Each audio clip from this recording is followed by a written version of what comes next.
We are your home theater and AV questions answered. This is AVRant. Want your home theater or AV question answered by Tom and Rob? Send it to question@avrant.com. Welcome to another edition of AVRant. I'm Tom Andry, and I'm here with Rob H. This is AVRant. It's your home theater and AV questions answered. And yeah, we can tell we're getting into spring, summertime. People are focusing on other things. Didn't have a huge number of questions, although some of them were multi-parted. And we have a review today, so we will definitely still be able to fill up the time. Puppy. No problem. Violet has decided to grace me with her presence. Nobody's home, so I get to have the door open for a bit. So that's exciting for me.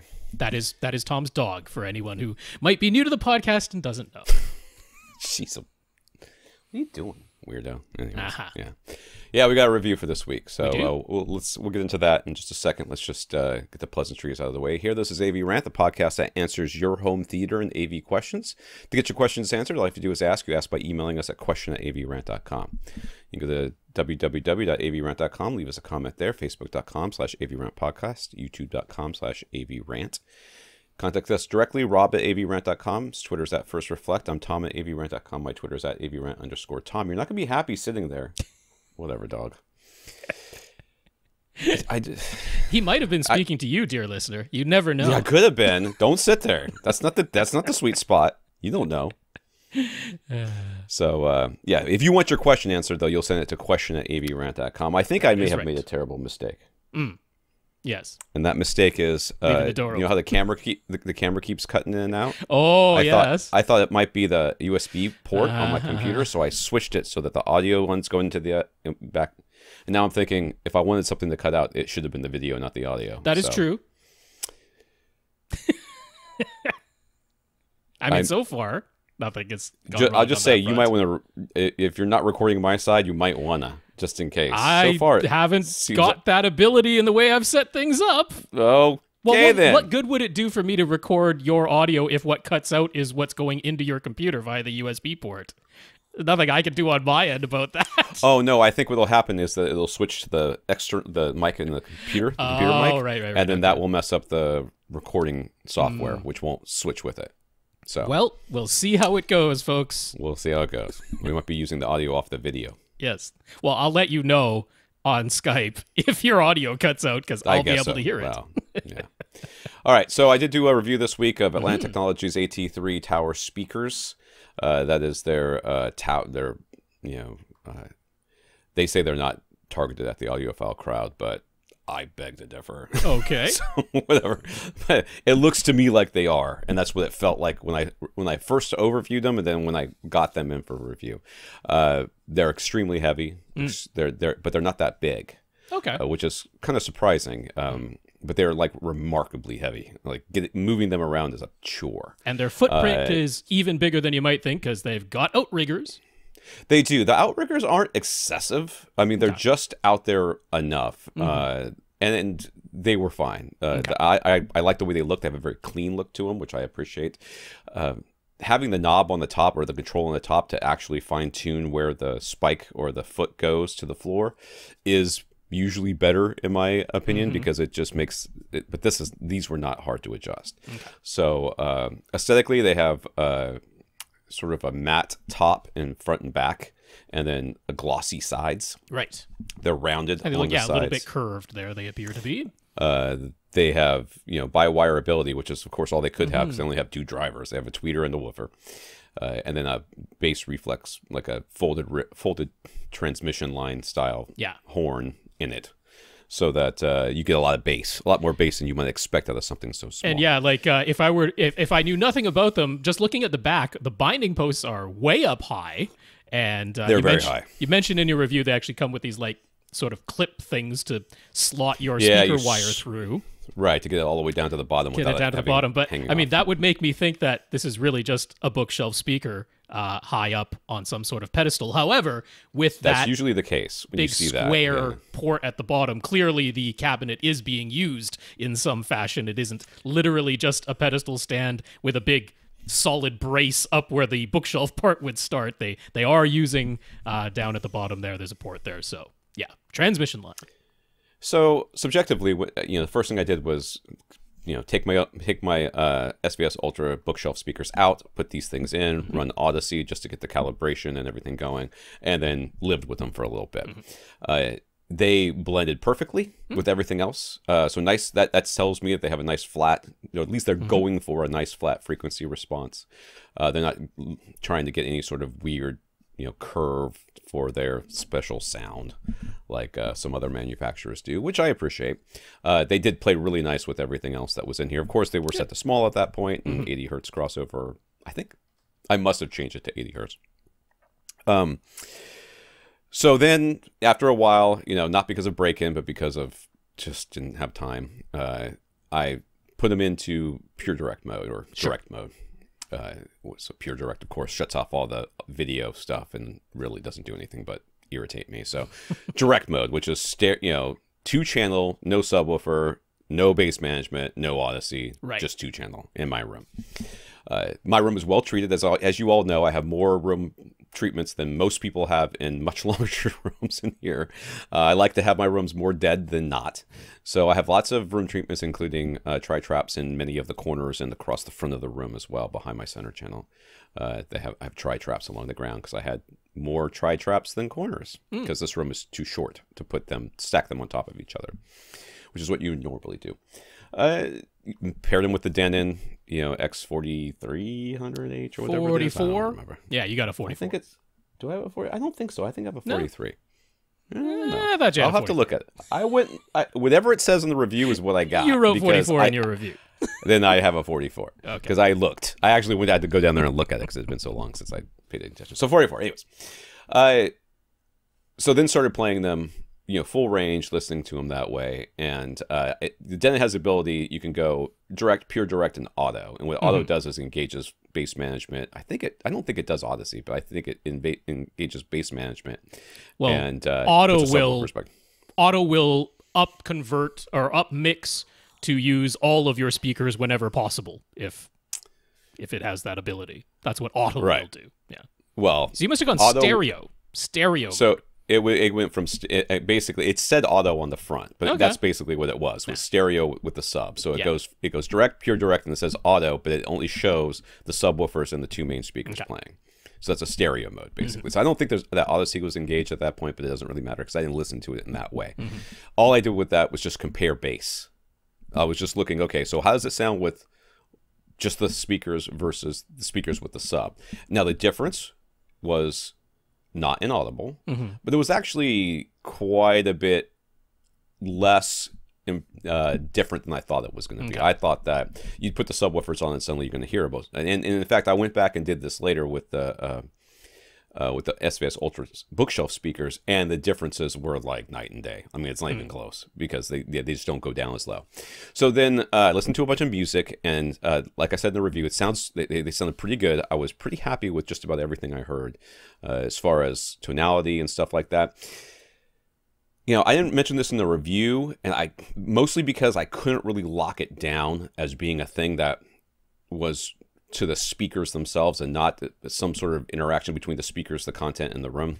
Okay. They had a more like spacious sound, if that makes sense. I almost want to call it like when you're in a more reverberant room, they sounded a little bit more like that than I was expecting them to. But again, song to song, it kind of changed. So I didn't really attribute that directly to the speaker. So that's why I didn't make it into the review. Wonder if they maybe have a little bit of resonance. I mean, the transmission line works based on resonance. So I wonder if certain songs have certain frequencies where that is a little bit more pronounced and you actually are getting some resonance from the cabinets of the speakers themselves. It's not out of the question anyway. It's not out of the question, but it wasn't something I could definitively say without, a lot more testing and maybe some measurements, which I wasn't going to do. Just an aside for a second, every time you touch your mic, we're getting lots of mic bumps, so that sound is coming through. Yup. Just mechanical noise. I'm hearing the stand It shouldn't be happening. That's weird. We'll just lock things down. Try not to touch your mic. No, there shouldn't be. I've got a shock mount and everything. I know. The shock mountie isn't being very shock absorbent. Oh, sure is, isn't it? Yeah. Oh, know what's going on there. There, just totally throw things aside, but Don't worry. I didn't want it to keep bumping in everybody's ears. All right, sorry about that, guys. I will attempt to not move my mic as much as I usually do. Or more likely, I will keep messing with it for the entire podcast. There you go. That's more. You have been warned now. Okay, so then I moved on to listening to some real critical listening. Mm-hmm. So at the top end, and this was probably the most critical thing I said of these speakers throughout this review, was there's a couple songs I have that have some really high notes, like cymbals and the very top end of the piano, which hits around 4K, so 4,000 hertz. And some of those notes just seem to be missing. Like I don't know why or how or what was going on there, but I did go back and verify afterwards that those notes, in fact, are there. I listened to them on my other speakers, and I was like, okay, well, yeah, they're there. I knew they were there, but I just want to make sure. I could be going crazy. I'm an old man. But they were missing in this, and I didn't do high-end sweeps. I find them to be irritating, and more importantly, there's too many hearing deficiencies people have at that range, that high-end range, that I didn't want to trust my own ears to that as much as I would a microphone. So that at the top end was about the only thing I really noticed. Vocals, everything sounded really good, nice and clean. And then so I put some sweeps on, because this is a full range tower speaker in a fairly small footprint, and that's kind of hard to believe. So I wanted to see what was going on there. So I put some 100 hertz down to 10 hertz sweeps. I never really made it down to 10 hertz. I turned it off before that, and just listened. So as the sweep would go down, I would hear it, go up and down in volume based basically on the room, because there's no Odyssey, there's no subwoofers going on and all of that, and it just it would change volume. But I got content, like I could hear usable, not just like audible, but usable bass down to mid 30s, maybe upper to mid 30s. And sometimes it seemed like maybe even lower, closer to like 32 or something like that. So about as low as a piano plays. That's, if you're looking for music, this is, you're just going to get everything in there that you're going to get. And then I was like, okay, well, I'm hearing all these dropouts and stuff like that. Let me change some stuff up. So I moved the speakers forward like a foot and a half, like 18 inches forward, and then played the same sweeps again. Now, still had the cutouts, still had the dropouts, still had the stuff that were happening, but now they're at completely different frequencies. Right. So as before, like, well, that's not the speaker's fault. Speaker did nothing wrong there. That is all just room interaction with bass frequencies. That's all that is. Yes. So, and that just confirmed for me that it wasn't the speaker, it was in fact the room. So I listened to it a couple more times, and then I would put them back where they're supposed to be, listen to it, and then put on the subwoofers at the same time. And of course, the difference is night and day. Suddenly there's no more dropouts. There's no more, the volume changes somewhat, but not that much. You know what I mean? And it goes, of course, much lower, because there's two PC 12 NSDs in here, right, from SVS, so, and properly placed and everything.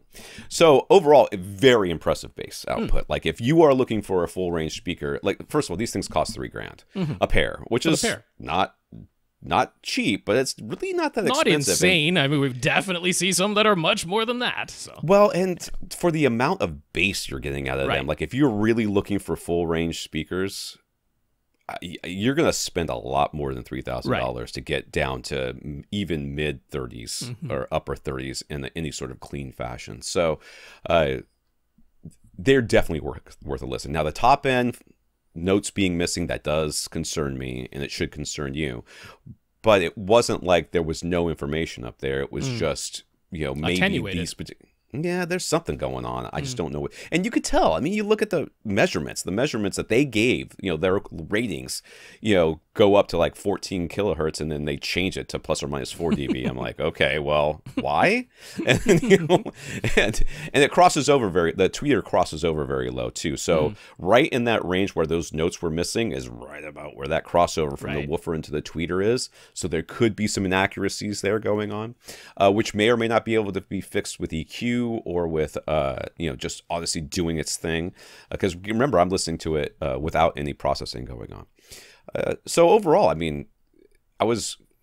I want to say I was pleasantly surprised. The reason why the review took me a little while to do, because I was fully ready to be unimpressed by these things. You know, I thought that there was no way they were going to reach as low as they were supposed to. I thought that they were going to be, you know, all boom and bluster and no finesse, and that wasn't the case. The case was that they were, you know, they really played well with the other speakers when I just used them as you know, regular floor standing speakers, and when I played them by themselves, I'm like, I mean, if you absolutely aren't going to have a subwoofer, you can't have a subwoofer, and you want something that has low bass, and you don't want to have one of those stupid speakers where you have to plug it in and have the side-firing subwoofer thingy that you can never really truly calibrate properly. We have a listener with speakers like that. We shouldn't speak too ill.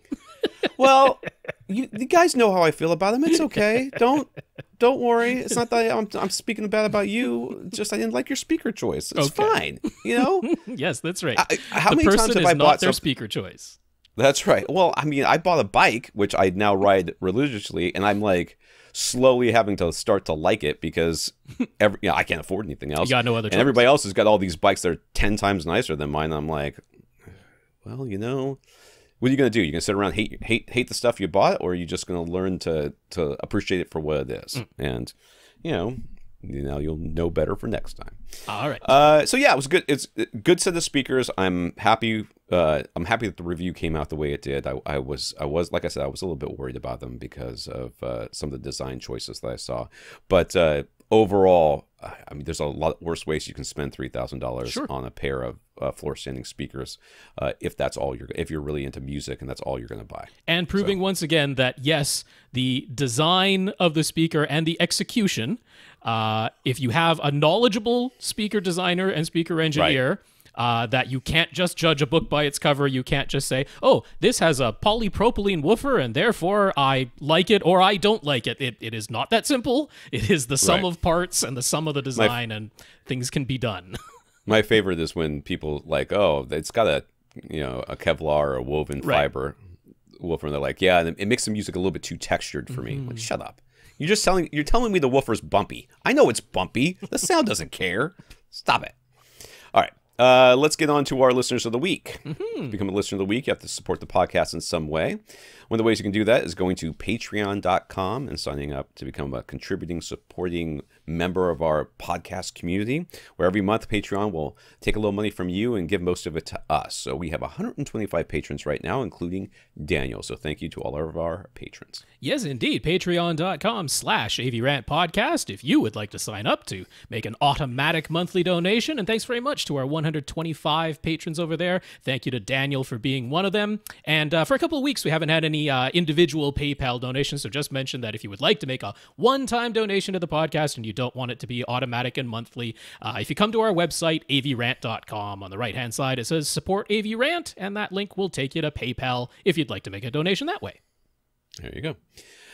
We also want to thank, well, first of all, if you support the podcast in any other way, if you can't do it financially and you find some way to do it, let us know what you've done, or if we figure it out ourselves, we will mention it. So James over at Linus Tech Tips included a shot of our website and Rob's 12-step guide for setting up dual subwoofers in last week's Intel Extreme Tech upgrade video. Did not mention us by name, which is fine, but did show the website, which made me think, you know what, we need to do a website redesign.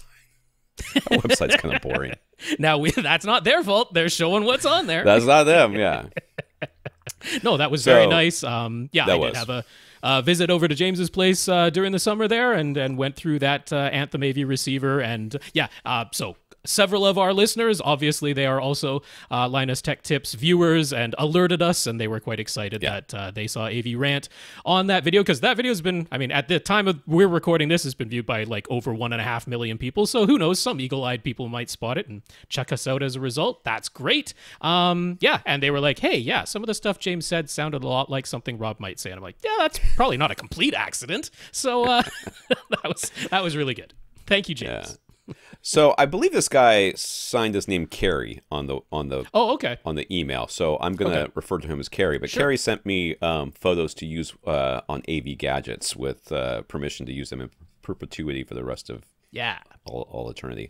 So I have already up great photos, and he's got Alita Battle Angel movie on the screen constantly. And I was like, I never did see that. I kind of want to. Like, making me want to see it. But great pictures. So thank you, Carrie, for letting me use those pictures on AV Gadgets. Very nice. Thank you, Carrie. And I also, I just wrote the article today, and yours is going to be there you go. Already used. First one. Already used. So we also got some notes of gratitude for keeping the podcast going during the pandemic from Jay Patrick, who's part of the 2 Hour Plus Club on YouTube. But he has YouTube Premium, so we can have just the audio playing to avoid Tom's camera glitches. It's just fine. I wouldn't want to look at me for 2 hours, 2+ hours. I'll be honest with you. The problem is right here. Rob looks like a perfectly reasonable person to look at for more than. No, thank you. No, I certainly wouldn't want to stare at that mug for 2 hours in a row. That's why I intersperse some photos whenever possible. But that's right. So Jay, Patrick, and John send us notes of gratitude. So thank you, gentlemen. Yes, Jay, Patrick, John, thank you all very much for those notes of gratitude and encouragement for keeping the podcast going. It is very nice, and we appreciate it. And thank you to everybody who continues to listen and send in your questions. All right, Carl, this comes from one of our listeners. This is some news. Viacom CBS has made it clear that they tend to throw their full support behind their Paramount Plus streaming service. They really wanted to support it. They would not have put the plus at the end just to be one of the packs. They would have left it at CBS All Access and had nobody realize that was part of the same company as Paramount. I don't know what they would have called it. But it's just, so they're kicking off their Mountain of Movies marketing campaign, drawing on a mix of catalog titles, originals made specifically for Paramount Plus, and upcoming theatrical blockbusters, some of which will now premiere on Paramount Plus, while others will have a 45-day theatrical window. By 2022, they intend to have at least one new movie on Paramount Plus every week. Yeah. Okay. Well, you go, guys. So, further evidence that we last week we talked about that proposed venue service of individual tickets and a camera watching everybody to make sure that nobody more is watching than the number of tickets sold. God. Terrible idea. This to me is further evidence that is highly unlikely that Viacom CBS will be signing on with them. They're like, yeah, we're going all in on this Paramount Plus streaming thing. That certainly seems to be the approach. I mean, the pandemic has been awful. Let's all agree that it's a terrible, terrible thing. But as far as streaming movies from home goes, it accelerated things to the nth degree. Yeah. It forced companies that would have never considered doing things, and this is happening in work from home and telecommuting and all that stuff, and all other types of businesses. It's happening constantly, or consistently, because businesses were forced to adapt, and now they're like, wait a second, we don't have to pay rent if we don't want to. Then that's like $60,000 a year we don't have to spend, or sometimes $60,000 a month we don't have to spend. So this is. I mean, in the end, it will remain to be seen whether or not this will really make enough money for them to continue to support it as much as they say they're going to. But at least all of us out there, including me, who have said, I don't want to go to the movies anymore. Right. I want you to send them to me. And I want day and date at home somehow. It's like, you got to back it, put your money where your mouth is. You got to. Now, I don't want to hear you guys complain about how many streaming services, because my parents have cable still, and it's like $150 a month for stuff they only watch Fox News. So, I don't understand why they don't just get the one channel, because that's all they watch. Hisense has announced their 2021 TV lineup for North America. The model grabbing all the headlines is their flagship $3,500 U9DG. Okay, that's going to be easy to say. That's what it only comes in one size, 75 inches, and the D in the model stands for dual cell. So it's steam powered and also solar. Anyways. It's going to be the first widely available consumer TV that uses 2 LCD layers. So that's dual cell. Yes. That is what one LCD layer handles just the black and white information and basically functions as millions of local dimming zones. And the U9DG, that black and white layer, is 1080p resolution. And there's the usual 4K resolution color LCD layer on top. So that's getting all the press attention because it's at first, but the U8G and especially the budget U7G models might actually be the ones to keep an eye on. The U8G series only comes in 55-inch, which is just under $1,000 at $950, and 65-inch, $1,300 sizes. They have 360 local dimming zones, 1,500 nits, quantum dots, and every flavor of HDR support. They also have IMAX Enhanced, Filmmaker Mode, and 2 HDMI 2.1 inputs, which is one more than the Denons do, with all the 2.1 gaming features. And so variable refresh rate and all that, Rob? That's right. Yeah, variable refresh rate, auto low latency mode. So all that stuff is on board. 4K 120 support as well. So just for that price point and that amount of light output, pretty darn impressive. They're coming in strong, coming in hot. Yeah. The U9DG series has 55-inch, was a 750, 65-inch, 950, and 75-inch 1400 models, 180 local dimming zones, 1,000 nits, and all the same HDR and HDMI 2.1 support as a U9DG series. Feature-wise, that puts them ahead of TCL and Vizio at a lower price. Yes. That is why battle of the Chinese manufacturers. Is it just Hisense is Chinese too? Hisense is Chinese. TCL is also Chinese. Vizio is not. Vizio is North American. Right. But yeah, what was interesting was like last year, Hisense in North America didn't have any HDMI 2.1 features at all. So that sort of, they were left off a lot of lists because a lot of them are gaming focused. And of course, HDMI 2.1 is the new hot feature thing that last year, at least it was. So Hisense wasn't really, getting a lot of press last year. They're stepping up this year and being like, yep, we're going to bring all the features. We're going to increase the brightness. We're going to put quantum dots in everything. We're going to support all the flavors of HDR, and we're going to undercut everybody on price. So it's like, all right, they're making a move. There we go. So back in the day, a lot of Hisense TV models had very inaccurate colors and insufficient calibration control. So we'll have to wait for some thorough reviews to make sure the performance of these 2021 models is up to snuff. But in terms of features and prices, they're definitely being aggressive this year. So yeah, that's what it comes down to. We'll just have to see how they actually perform. It's just like when that projector came out that said it was Dolby Vision. Everybody went, yeah, I'll believe it when I see it. We're sort of in that same holding pattern with Hisense right now. And, a little bit. And I mean, I like the idea of the dual HDMI, dual LCD panels. I mean, it gives you like a zone for every 4 pixels in the in the 4K. Yeah, it's that's a lot of zones of the 4K. Yeah, well, I mean, we watched 1080p TVs for plenty of time, and most of us weren't going, "Oh my goodness, look at all the individual pixels and how grainy and not sharp the image looks." So having that as just a black and white image in behind, yeah, this is cool technology to finally be getting on a consumer level. I mean, $3,500 not cheap. That puts it right up there, just as expensive as the 77-inch OLEDs. So I don't really anticipate a dual layer LCD looking every bit as good as an OLED. However, it can get brighter. So that's the claim to fame going on with that particular model. But yeah, while that's getting all the press, like honestly, I'm a bit more excited to see how the U9DG series performs because I'm always a big fan of something that can deliver a lot of features, hopefully good performance at the lowest price possible. I mean, why wouldn't you want to consider something like that? There's always people who are looking for the lowest price, and if you can get all the features and good performance, that's something to keep an eye on. Last year, it should be noted, the 2020 models, that was like the H8F and the H9G. I don't know why it jumped from H to U, but that's what it was. Out of the box, those ones, ratings, they tested them. The color accuracy out of the box was okay. It was decent. It was not stellar. It wasn't like horrible, but it was just that. But they were quite easy to calibrate, and they got them to really, really good accuracy after calibration. So even if that's exactly the same case this year, that's not such a bad thing. However, if it's like a U9DG coming in at $750, how many people are going to pay for a professional calibration? Probably not that many, but regardless, at least if they are possible to calibrate even, then that's a good thing too. All right, we have a comment from Jay. He wanted to share a suggestion that was given to him regarding in-wall conduit. It's for central vacuum tubing.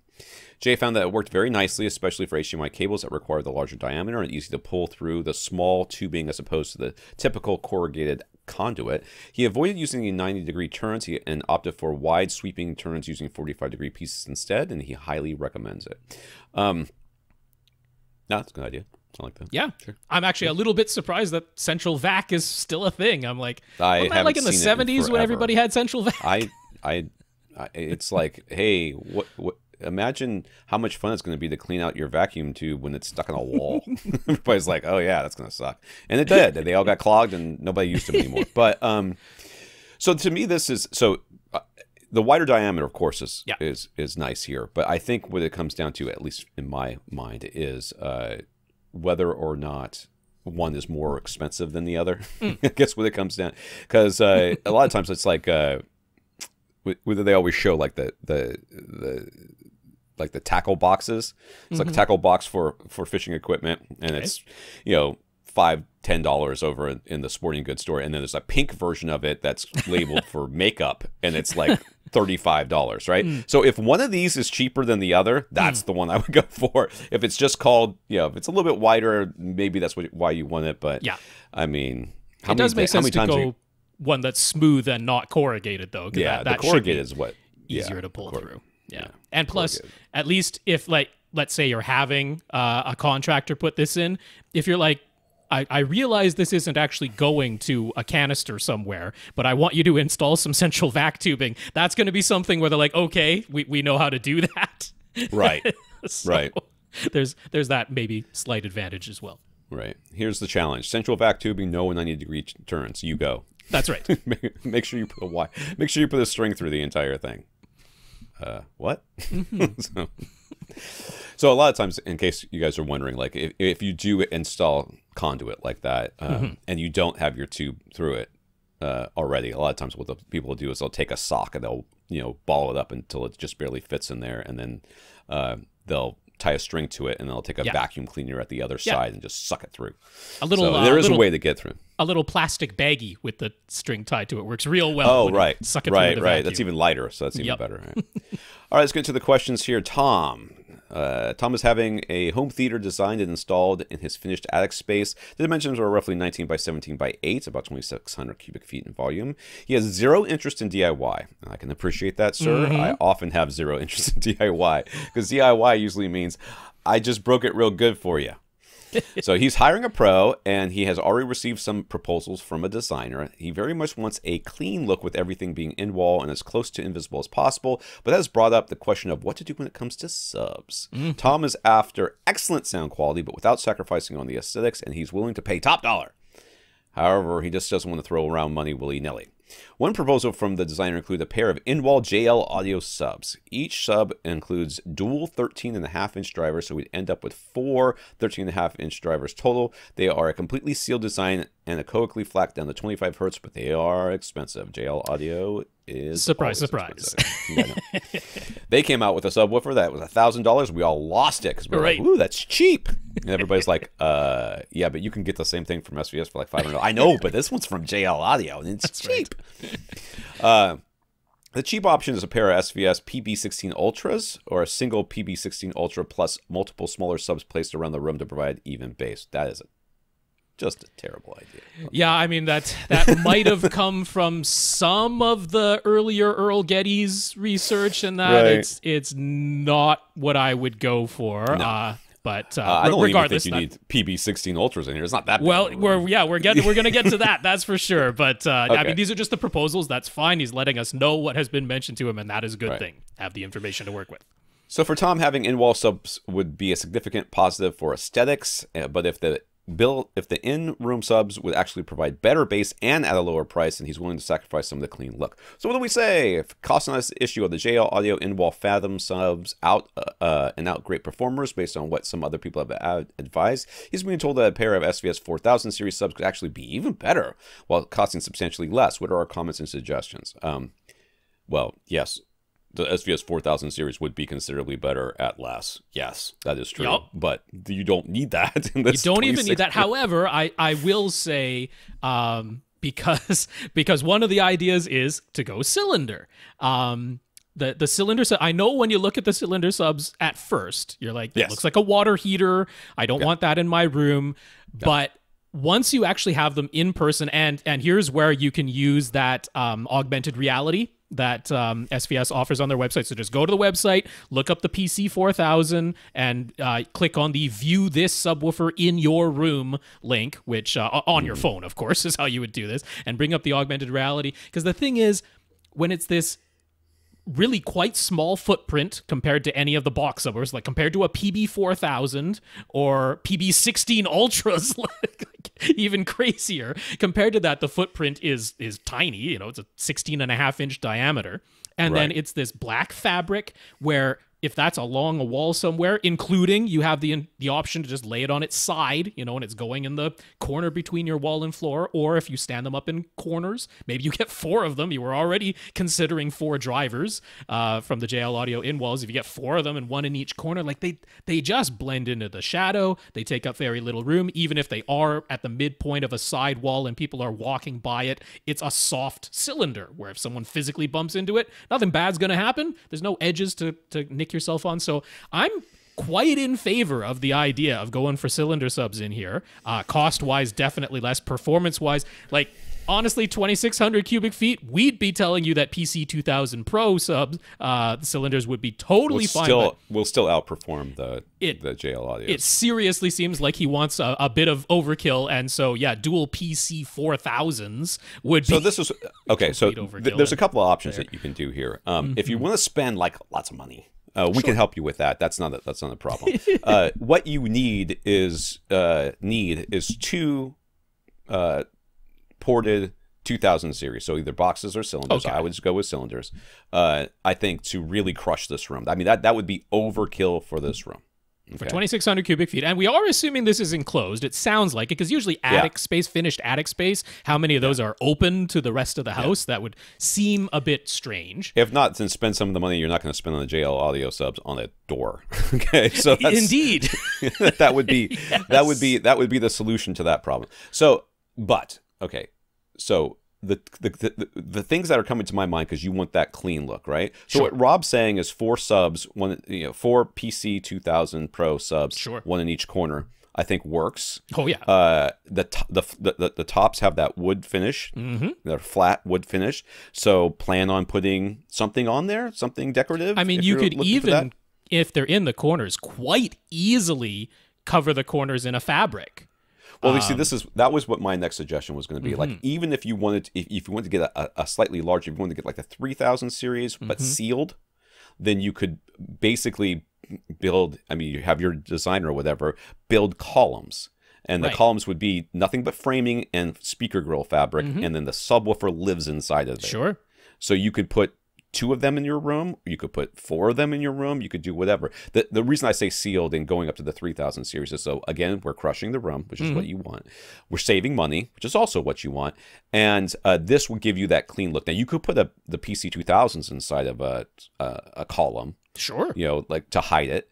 But you just want to make sure that it's nothing but like 1x or, framing and speaker grill cloth. Yeah, it's just stick framing and acoustically transparent fabric is what you're seeing. Yeah, that's what you're seeing. Cover. But yeah, I mean, like you can also do things in the, if you were to go in, say, all 4 corners, where it doesn't have to just be like a 45-degree straight angle. If you don't like that look, you can do things with like a curved frame and then fabric stretched across that, because it's just a visual cover for the sub. That's all this is. Yeah, that's all it is. Cover. So you can get quite creative. You can let your designer get creative with having just, curved framing, decorative framing, do stuff with molding and baseboard and stuff. You could have a light installed on it. So like it's like a column. I mean, you could put like a sconce on there or whatever. Sconce, whatever. Sconce. And what I would do if it were me is I would not have it built into the wall or the ceiling. Right. Like I would just have them build this frame so that it was very close to being perfect height, and then I would shim it someplace so that it would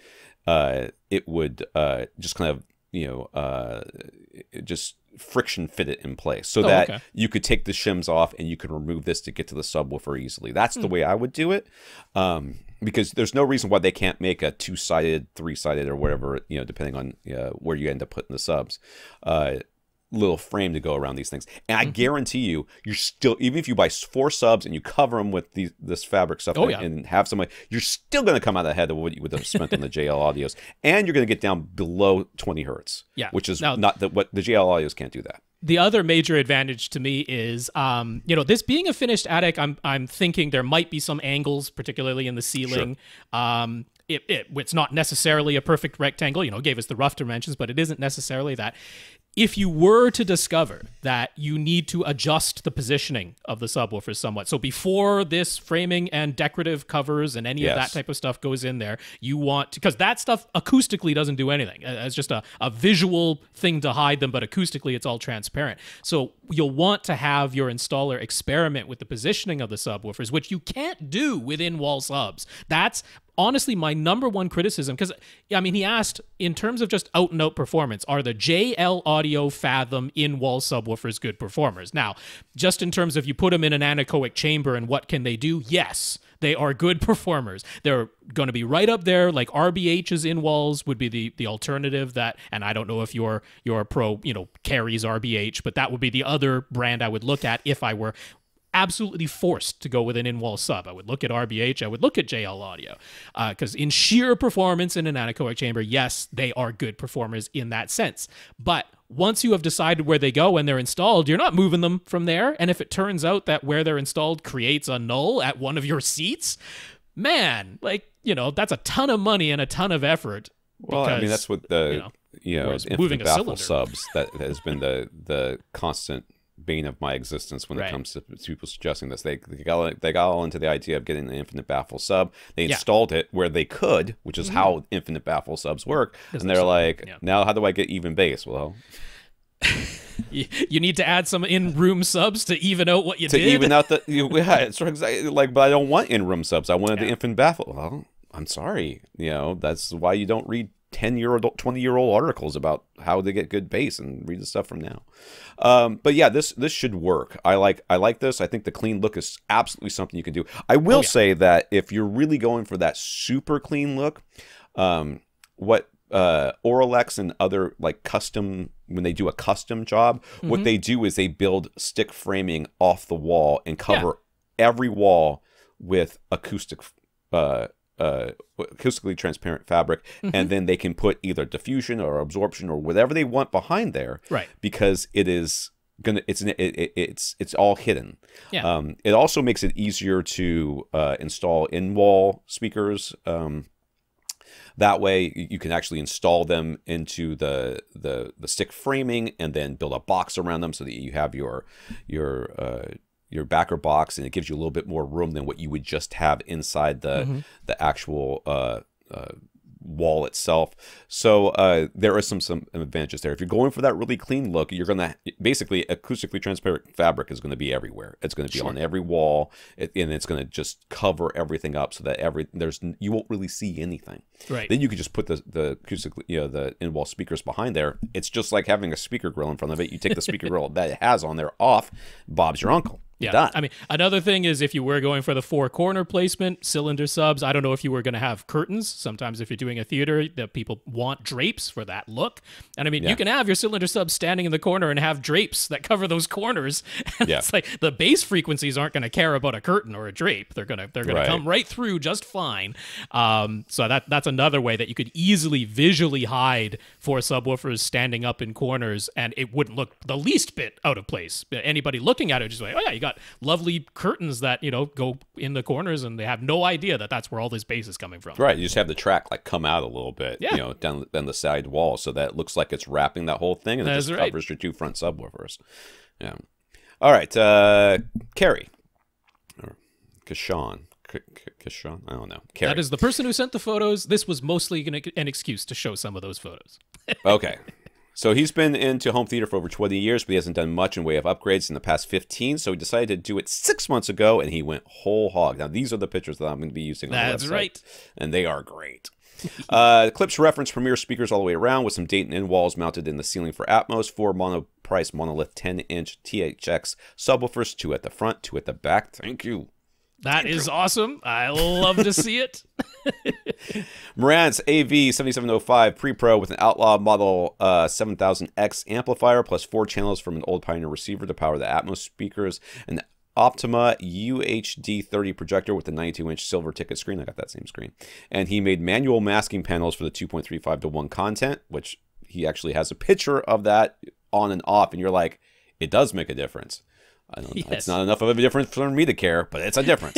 Yeah, you can see if you are looking on YouTube, or if you go to AV Gadgets and see the picture of it, then at the top, the border is off. And it's like, yeah, you can see the light is spilling onto the remainder of that 16:9 screen. And that the black border, the black bar at the top is not as black as the black velvet frame of the screen. Whereas at the bottom, it blends right in because he built his own. So we got some used reel traps panels at a great price to improve and add to his foam treatments. The room is roughly 15 by 19 feet long with a single row of seats and his computer set up on the back wall. Kerry didn't ask a question directly, but he brought up a topic in his email that we think is worth discussing. He went with the Marantz SR7013 receiver at first. He only switched to the AV7705 Pre-Pro because he happened to come across a refurbished unit accessories for less for the exact same price, and he knew he was going to end up with the external Outlaw amp anyway, so he decided to go for it. He had tried the receiver powering his new clip speakers on his own. Obviously, it was not a direct A-B comparison, but he noticed a difference right away once he connected the Pre-Pro and amp. He says everything had more punch to it, and channel separation was more noticeable. Thanks to that, he's happy he went with separates, no regrets, but he had not expected the audible difference, and we always say it isn't worth it, so what's the deal?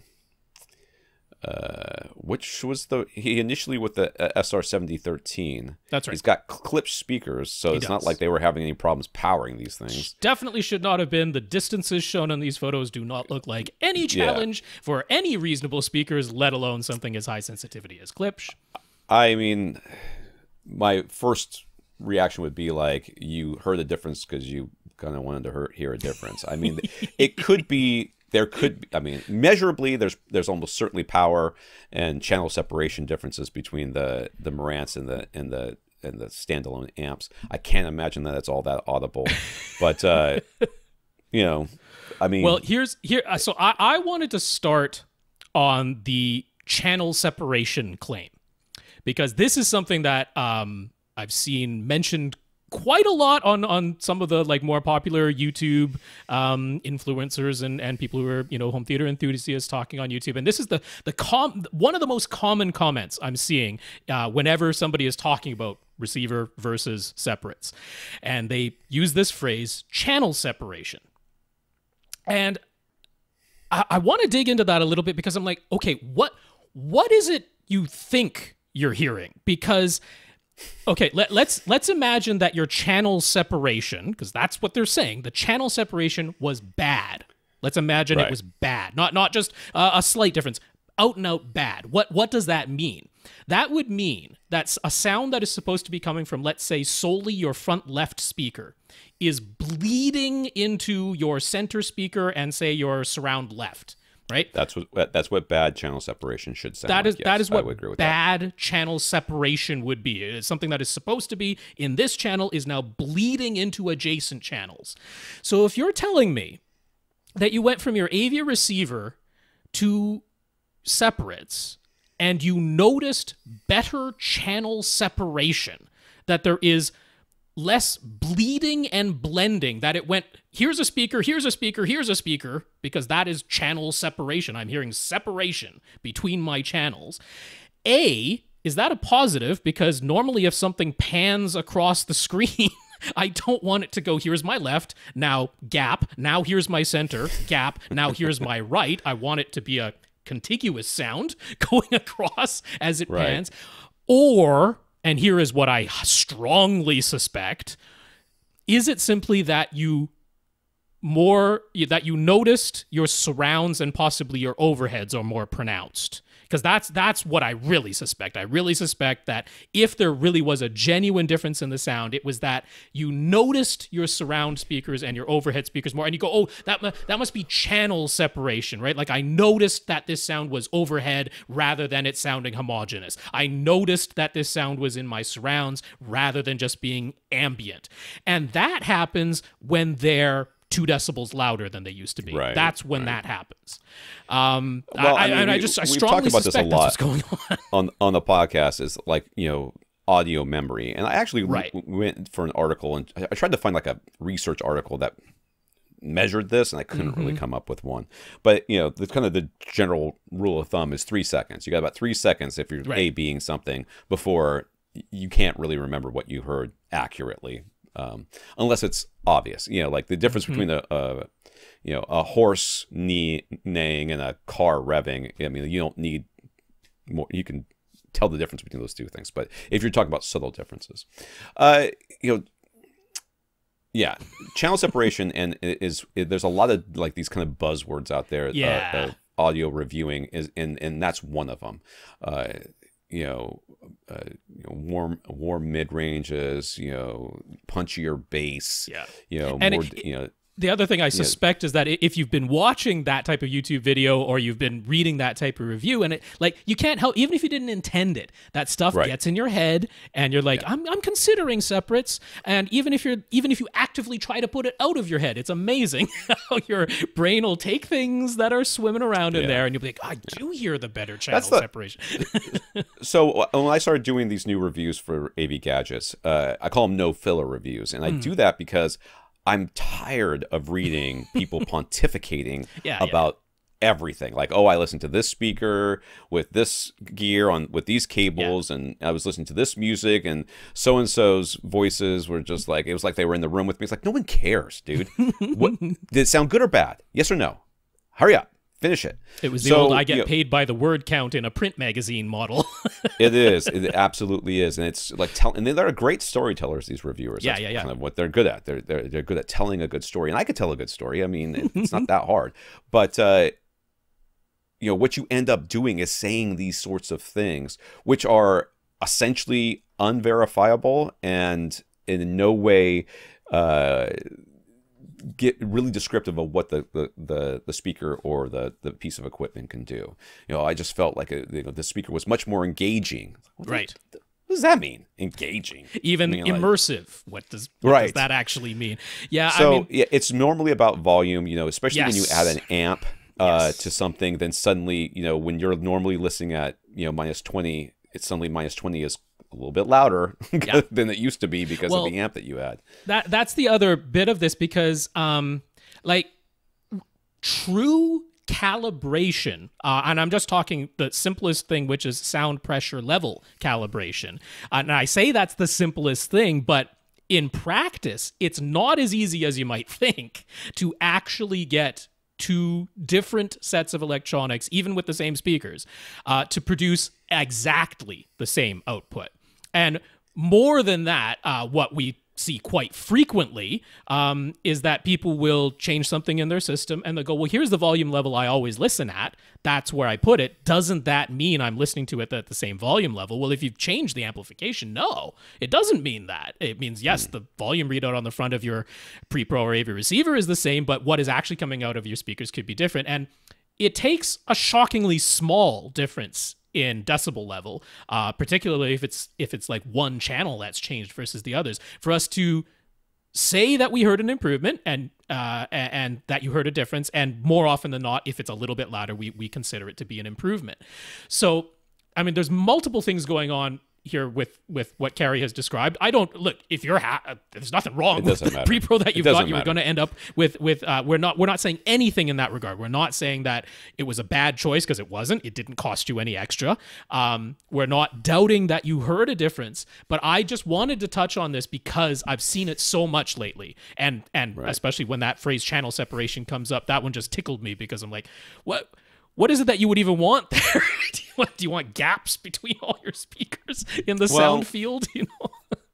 I really feel like channel separation is a function of not just loudness, but also like the treble, like how much they're paying attention to the treble. Yeah. And because that's a lot of times, there's that high-end information. Yeah. I mean, in the amplifier itself, we would be talking about channel crosstalk, which is that there is a signal happening in, the left speaker channel, and that induces a signal to flow in an adjacent amplifier channel, which, I mean, hey, if it gets bad enough, yes, you can end up hearing it, but that's when you would hear that sound bleeding into the adjacent speaker channel. It is something that can be measured, and yes, a better amplifier, an objectively better amplifier might have measurably lower crosstalk between the channels. But again, this idea of it was so obvious that I could hear it would mean that you literally had sounds bleeding into your other speakers before. And I just don't believe that that was the case, and that was what was heard and identified as channel separation improvement. So that's why I think in all likelihood, it was a bit louder, which would not be a shock, particularly that maybe your surrounds and overheads were a bit louder. And look, nothing wrong with that. And this is why we're totally on board with anybody who we want you to start at the baseline.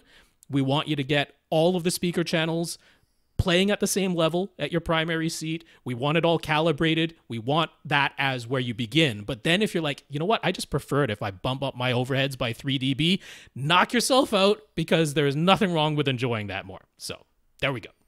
Yeah. Jay, I guess he's in Toronto. Yes. In Canada, whatever. Jay wanted to start with a couple of comments about constructing his basement home theater. First, lumber has gotten crazy expensive. No, it's nuts.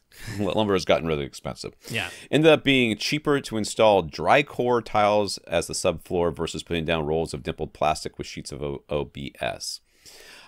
Used to be the complete opposite, but OBS that should be OSB. Sorry, OSB. I flipped those. Oriented strand board typo. All right. I'm just reading what it says here. I know, but Ron Burgundy. OSB and plywood prices have skyrocketed. Factor in time and ease of installation, and Dricore tiles were an even better deal. So just something for others to keep in mind. Second, green glue does what it claims and definitely isn't snake oil. He's had the opportunity to judge the difference in sound transmission every step of the way as he's done his own construction. But that said, every facet of soundproofing ends up being important. Modifying the HVAC, insulating all the walls, and sealing every seam and opening. He's experienced for himself how every little bit makes a difference. So forget about your original budget and timetable. But if you actually want excellent soundproofing, it's all worth it.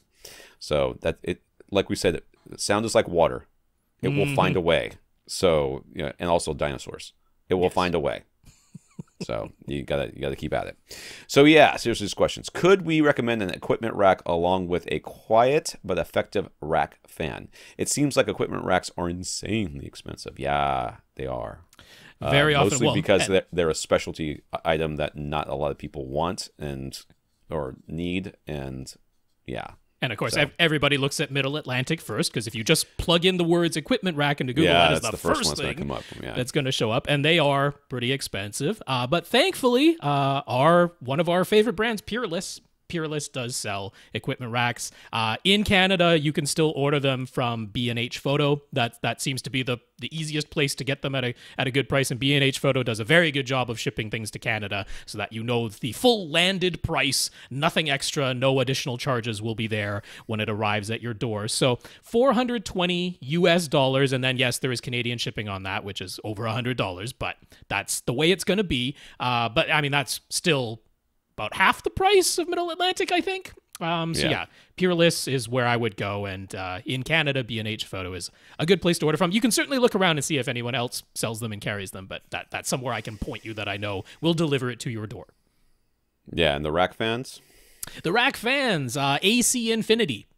We've actually had several people write in telling us how they've picked up some AC Infinity units, and for the price, they're performing very nicely, nice and quiet. Actually get that airflow going. You can feel it. You can feel the hot air coming out on the top and the cool air being drawn in at the bottom. They have ones that are specifically for racks. You'll want to have an intake at the bottom and an exhaust at the top. And they have every configuration. They have, you draw the air in literally from the bottom or from the front or from the back, wherever is going to work best for your cool air supply. And you can exhaust it straight out the top, out the front, or out the back of the rack. They have all of those available. AC Infinity is where to look. Those are sold on Amazon Canada. So you can just order that yourself and install it in your rack when it arrives. So he says his room is 22.5 feet long. He's putting a seating riser at the back, but if he's being honest, that back row of seats will rarely be used. He doesn't want the riser to be any sort of shaker. He was going to follow the plan of 2x10 frame for the perimeter, 2x8 stringers within, insulate it, seal it, and 2 layers of OSB on top as the platform. But as mentioned, lumber costs are crazy, so what can he get away with? Does the platform on top really need to be 2 layers? Well, what you're trying to get away from is it vibrating, basically. And that's just mechanical squeaks and stuff like that. Yeah. Does it have to be 2 layers? I imagine it doesn't have to be 2 layers. It's just more going to be more inert the heavier it is. I think you're going to end up either putting 2 layers on top or just more bracing underneath and tons more screws to keep it down. You're still going to, I mean, if it were me, I would get at least the thickest layer possible on top if it were me. I don't know. Right. I mean, obviously we've seen plans like this for seating risers that he's following a plan that's out there. That's pretty common. Right. I'm not a huge fan of the 2x10 perimeter and then 2x8 stringers inside, because that means the stringers inside are not reaching the floor. It means that the entire platform is only supported by the perimeter. And the reason that design is out there is for the people who want to turn their platform into a big resonating platform. Right. It's movable in the middle. That's what that does. I'm not a big fan of that. I don't quite understand that either. Like, you want everything to be securely attached to the ground, right? So that, I mean, I don't quite understand what the point of having the small, other than, like you said, having it vibrate some. Well, that's what it is. I mean, it comes from 2 places. One is for the people who want their platform to act as a gigantic resonating bass shaker for them, and that's one way to do it. And the other is that it's just borrowing from deck building, from patio building. So in patio building, your perimeter is typically taller than the stringers inside, which are, on joist hangers, because on a patio, those aren't joining anything, right? They don't have any connection to the ground. They're just there to have support for the upper platform. All of the actual weight is being held by wherever the, stands and the pylons are, right? So that's why you end up with that design, with this perimeter being taller than the stringers inside. I'm not a favor of it. What I would actually do, because I'm in agreement with you in that I don't want my riser platform moving at all. My preferred design is to, and unfortunately, I mean, this is asking you to have more wood materials or something, but it's to actually have a flat bottom on it, and then stringers and joists and perimeter that are all the same height, and they're all just attached to that, because that way you can actually have a full platform, and you can even weight it down even more if you want with, sand or whatever you want to make it completely inert. You can't really do that if the bottom is open, is my point. So if you have what's essentially a subfloor that's on top of your finished floor, but a subfloor for the entire riser that you're building, and then everything's in there, including bracing, right? Cross bracing on all of those joists and stringers. I would cross bracing in there so that this thing just doesn't move.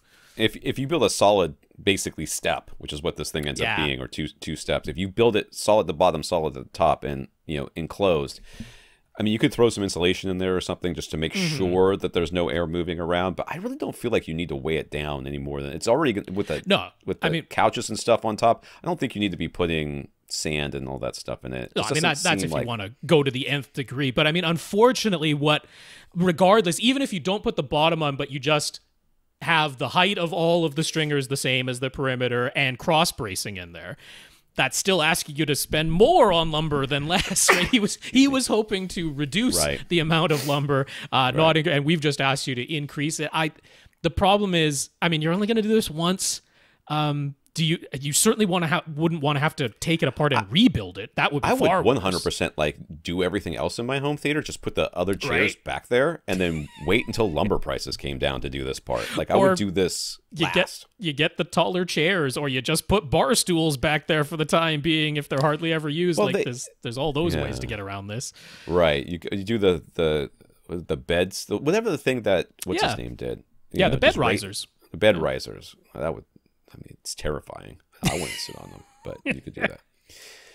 So he was hoping to use actual cinema style seats, the kind where the seat folds up for the back row. But he liked the nicer ones that have good back support, have a bit of a rocking motion when you lean back, and have a nice leather or fake leather finish. He's found some in the States, but shipping them to Canada makes them too expensive. Any ideas for a Canadian source? Now, you are in Canada, so I'm coming from a different place. I will tell you, I will never buy another leather seat for my home theater. It will never happen. And yes, I know they're more resistant to spills and everything else. I do not care. I find, after sitting in a chair and watching a movie for a certain period of time, if you don't have the HVAC, set so that it's cool in there, like when you go to a movie theater, you're always, you dress like I do. I always wear pants, and I bring a hoodie just in case, because I'm going to get cold. If you're not keeping your home theater like that, you're going to get hot, and then you're going to sweat, and then I just don't like leather seats for that reason. That being said, I'm sure Rob's got an answer for you. So the place that normally we would point people, because, you know, not everybody listening to this podcast is going to be in Canada, obviously. So the place we would normally point people for that style of seat is 4 Seating. Is the numeral 4 seating.com. That is in the States. They do ship anywhere in the world, including to Canada, but, you know, there is a shipping cost to send it out of the United States. Free shipping within the contiguous United States, but yeah, it's extra cost to ship them. So that's probably where he found, because that is sort of the biggest one. But for anybody else looking, 4 Seating is certainly a good place to look. In Canada, it is more difficult than you might imagine to find that style of seats, but Quebec Acoustic, QuebecAcoustic.com, they do carry those types of seats. I don't know the prices. I didn't get a quote from them. They don't list the price on the website, but at least they carry them, multiple styles, multiple colors, with the sort of more upscale ones that you were talking about, with the good back support and the little rocker motion to them and all that, and the armrests that fold up. So Quebec Acoustic does carry them. At least it's potentially a source. I don't know if it's going to end up less expensive than just importing them from 4 Seating, but at least you can inquire, because they do have them. Okay. He went a bit overboard on electrical wiring. He's got a dedicated 20 amp circuit for the gear rack, and a second 20 amp for his dual subs, a dedicated 15 amp circuit for his projector, and another 15 amp just for his golden ear towers. There's those towers with the built-in powered drivers. We knew they were coming. 2 more 15 amp circuits handle the rest of the room's receptacles and the lights respectively. The wiring is all run inside the walls, as one would expect, so no intention of changing. Now he's just going to have the electrician come to inspect and connect it all at the panel. Is there anything in way of surge protection that the electrician ought to handle? I mean, you can put a whole house surge protector at the panel. You can. I'm becoming less of a fan of those, to be honest, because they're all just metal oxide Varistor style, self-sacrificing style. Yeah. And it's like, yeah, I mean, it's not the worst thing in the world. The whole idea is that if you have a catastrophic surge that comes in from the utility, that it'll sacrifice itself at the panel and do its best job of protecting everything in your house. But they need to be like inspected and replaced fairly frequently in the grand scheme of things. Like not literally every year, but like every 2-3 years. So I mean, I think Surge. We talked to Surge X that one time. I feel like they had a panel solution that was. Oh well, they've got a that. It's not quite as. I mean, it's better than that, but it's also very expensive. Very. If this were me, it's a whole sidecar. It's very expensive. I don't see any reason for you to do anything at the panel. I see that as long as you have reasonable surge protection and everything that goes into your theater is going through something for protection before it gets to your theater. That includes your cable for your cable box or your cable that goes into your router, which then connects by Ethernet to your somewhere in that line that is being protected. I think it's just going to be a lot cheaper and more effective. Just do it in the room. Plus, you've got the equipment rack. You can just throw some APC or whatever on that. The absolute main thing that you want to have your electrician do is inspect and make sure that the grounding for it, not just what you've expanded for your whole house. Make sure that that is all bonded, that is all grounded the way it should, because that is your biggest protection from like a lightning strike, right? Right. Now, the one thing I do want considered is he said he ran a dedicated 15 amp circuit just for his projector, and I'm assuming that means he's got an outlet in his ceiling and the Romex behind that outlet goes back to the panel. And so it's like, well, where does the projector get battery backup? How do you plug? Are you going to plug in a battery backup on the ceiling and that goes in between the ceiling outlet and the projector, or where else are you going to do it? It's conceivable to me that you could actually put the battery backup somewhere closer back to the panel, and that would like involve your electrician sort of like having an outlet close to the panel, or an outlet somewhere. That's what actually connects to the panel, is an outlet, and then the outlet goes into a battery backup, and the battery backup feeds what you've run to the outlet that's up on the ceiling by your projector. Right, so this might involve, instead of connecting the Romex that you ran from that outlet that's close to your projector, and you ran that Romex back to your panel, instead of connecting that directly to the panel, maybe that goes to a male inlet. Yeah. You connect that to a male inlet, and now you can plug probably that too late into now, a, though, into for a him to battery. go back and fix that. I think my wife just got home because the dog just ran out of here, so I don't know what's going on. But I mean, that's something that could be done. And if you're like, I'm not going to move where I ran that Romex now, you could have your electrician install a male inlet for you, and now you can put a battery backup in between the panel and what feeds your projector, because that's the number one thing you want to have a battery backup on is your projector. Right. So that's just something for you to consider. Right. The other option, of course, is putting the battery backup behind the projector somehow, but that depends on how you're placing it. So we got a used projection screen up for a low price. The previous owner was switching to 16:9. Jay thought he wanted 2.35:1, but now he's testing things out and wants 16:9 too. Being in Canada, should he go with a Loon Vision, or is there some other brand that would be a better value? I mean, a Loon Vision, we can't even get it here in the States anymore. Last time I tried to shop for it here in the States, yeah, it's almost completely sold out constantly. Oh, yeah, because they have a California web house, but I'm not sure, warehouse, but I'm not sure if, all the cross-border stuff, I'm sure there's been challenges keeping the stock in their California outlet, so that could be the case. So I mean, like Silver Ticket, not as cheap and readily available in Canada as it is in the States. Elite is certainly screens is certainly an option because you can still just get those on Amazon Canada. But I think a Loon Vision would be a good way to go. What I would get you to focus on is, you're building this dedicated soundproofed theater. I'm assuming you've gone for excellent light control, which means all you need is a white screen. You don't need some crazy fancy screen, a white screen with a nice frame. So of course, a Loon Vision, like when you go to their website, the first thing you're going to see are like, their reference screens, which are not crazy expensive, but you're going to see those. But they have a fixed frame option that's called Elara, which is like really affordable in Canada. So I would be highly in favor of getting an Elara series screen from a Loon Vision. Eastporters carries them at really good prices, easy to order, lots of sizes. It is just your basic white screen. I believe it's a 1.1 gain, but that's like perfect for what you need, and they're really affordable in Canada. So that's where I would point you. You might not have realized that a Loon Vision had that much lower cost option, but they're still great. I can't even find that. Yeah, I can't even find it here. Okay. Like it doesn't even exist. In the link that I provided. I'm looking for it. I'm looking at the Amazon store. Oh, Amazon. Okay. Yeah. Hey, you're looking in Canada. I'm looking in them. I'm trying to see if that's even available here. Oh, I see. The Loon Vision Elara. Yeah, all they have is the Loon Vision reference fixed frame. Yeah. And that's those things. That's all you're going to see at first. That's why I'm trying to bring it to his attention. They're pretty pricey, and I don't see another option. Okay. For that. Yeah. All right. Sorry, I got a little distracted there. And my wife is home. She took the dog and closed the door. He heard Rob... Did I skip anything? No, nope. Okay. He heard Rob recommend the Sewell Strike banana plugs, and he was about to order those, but then he came across some AVS forum posts where people expressed concern about the connections wearing out over time and losing a snug connection if you plug and unplug them a lot. Should he be concerned? Are you going to unplug and plug them in a lot? Because the answer is from somebody who... should unplug and plug them in and all that is I don't. So if I don't, you won't.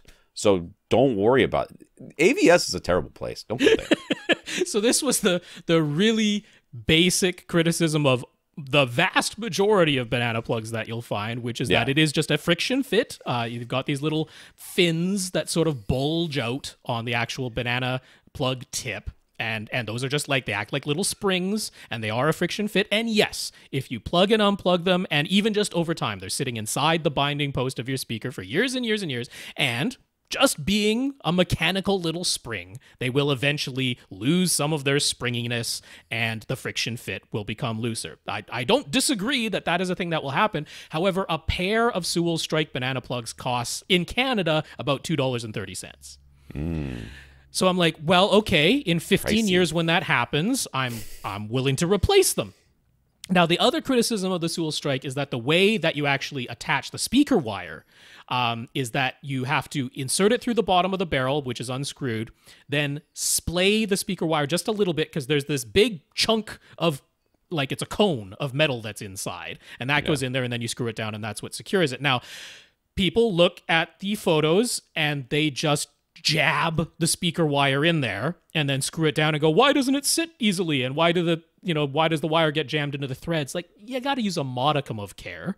You have to strip an appropriate amount of wire and splay the wire evenly so that it isn't like literally all jammed to one side of that cone, which is what people do. So, yeah, I don't agree with those criticisms. Now, all of that said, if you want something that will absolutely last forever and ever and ever unless you literally break it and will never lose its friction fit, I mean, Tom favors these two, which is locking banana plugs. The locking ones, yeah.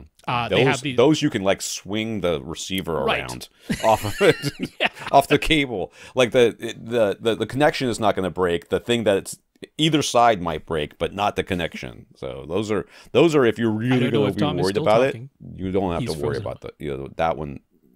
Oh, am I frozen? Am I speaking now? Oh, you're back now. It's okay. Sorry. I didn't know what was going on. But yeah, so locking banana plugs you could do. Now, the cheapest ones you're going to find in Canada are at least about $750 each. I guess for a pair, $750 for a pair. So, I mean, still not crazy expensive. But, once you're getting into like 11 speakers and 2 pairs, one on each end, that adds up. So, regardless, those are the options. But I still stand behind the Sewell strike. All right. Is this got to be the last question, right? Yeah, okay, lastly. Should he consider tactile transducers? Can I just say no and we can just go on? Can we just be done? In a dedicated home theater with adequate subwoofers and played at a reasonable volume, I can see no benefit. I'm sure somebody else can make an argument. I can see no benefit for tactile transducers. The reason is because by definition, they're not going to feel as natural as the subwoofers will feel. So when the subwoofers hit and they're playing a very low note and it doesn't have to be reference volume, but like, movie theater volume for you, whatever that would be, you're going to get some tactile feeling from this. Right. And that tactile feeling will be exactly appropriate for the level of volume you have in your room. Like where tactile transducers do tend to make a lot of sense is you're in a setup where you just cannot play the bass at reference level because, you're in a open multi-purpose room and you're going to bother everybody else, or you're in an apartment that is going to bother your neighbors. And there you're like, okay, I can't get the tactile sensation from the actual bass being produced by my subwoofers. I have to turn that down. But to get some of that feeling back, I put tactile transducers in, and that rumbles my seat and I get some of it. It's maybe not exactly the same experience, but it's some of that physical feeling sensation to the bass. Like that's sort of the number one place where it became popular. But then, of course, I mean, people get really into it. The enthusiasts get into it, and they're like, okay, if you tune it really well and you make it really subtle and you do all these things, like you can mildly enhance the experience. Or maybe you're just a person who never listens at reference volume, and you're not going to get all of that tactile sensation. Neither Tom nor I are big fans of it. I don't like them. I mean, I've never had an experience with them where I thought, wow, this made things better. That was better. I mean, I guess the one time I could say that was like the Disney ride where you go into Mars and it shakes the whole seat like you're taking off. I think that's more than just shaking, though. Isn't that like full actuators? There's wind and there's all sorts of stuff. Yeah. So I think what it comes down to, like Rob said, what it comes down to is if you can't get adequate bass for whatever reason in your room, tactile transducers gives you the sensation of bass without actually having the bass. But if you're in a dedicated home theater, I just don't see why you would ever want to. Great expense and effort to fully soundproof his theater. He's playing that sucker at reference volume. We know that's coming. All right, let me read the rest of this question so that we can finish it. So his AV receiver is a Marantz SR7010 with some additional amplifiers from Outlaw. Bass shaker fans make a compelling, or the fans of bass shakers, make a compelling argument that once you have them, you never want to go back. Says every teenager ever. But he's also read about the complexity of setting them up, which those people didn't do, and how you might even need to tweak them for each individual movie, which is dumb, which is not an appealing idea to Jay. For what it's worth, he's also someone who turns off force feedback on his game controllers because he doesn't like it when they buzz and rumble in his hands. So what we'd recommend for him in particular, and if he were to install tactile transducers, what brand is the best, and is it better to attach them directly to the seats or to the riser? Well, you spent all the money not making the riser vibrate. Why on God's green earth would you make the riser vibrate, number well, one. And plus his front seats, the ones that he actually cares about, aren't on a riser. On the riser, right. So I guess you'd be attaching them to your subfloor? That would be weird. The best ones to buy are either Power Sound Audio or SVS subs, and put them up at a good volume, and then you are done. So I mean, in my experience, the best ones are the butt kicker brand ones, the ones that are like an actual piston that's moving up and down. And I will go as far as to say the only ones I would ever consider for myself would be the full size butt kicker LFE, which honestly seems to be getting very difficult to find, because the butt kicker mini seems to be the one that they're selling. Like that's the popular one for obvious reasons, costs less and is physically smaller. To me, the experience is not as good, because what I actually want is subtlety. I want subtlety where I barely notice that it's a tactile transducer, where it really does come closest to mimicking what I would get from sound waves doing it. And to me, it's the full-size butt kicker LFE is like the only one that kind of does that. The rest end up feeling like shakers, rumblers. Yeah. And if you're someone who doesn't even like that in your hands from your controller, I would not advise doing it in your theater. So if you're going to do it, you'd have to go whole hog. Now, on your front row of seats that aren't on a platform, attaching a full-size butt kicker LFE just to the seats is, you would have to make a platform. That is kind of the only way to do it. So I am not in favor of you doing this in your scenario. Plus, your AV receiver will not make this easy, because an SR7010 does not have the ability to continue playing immersive audio in the main zone while creating a down mix of that same source to the zone 2. So you would have to do the thing where, because I'm assuming you're still going to run Odyssey, you would have to install a mini DSP that counteracts what Odyssey did. You don't even have, with the SR7010, you don't even have the Odyssey editor app on that model. So this is not for you. You've gone to the expense to build the room where you can play at reference volume. Do that.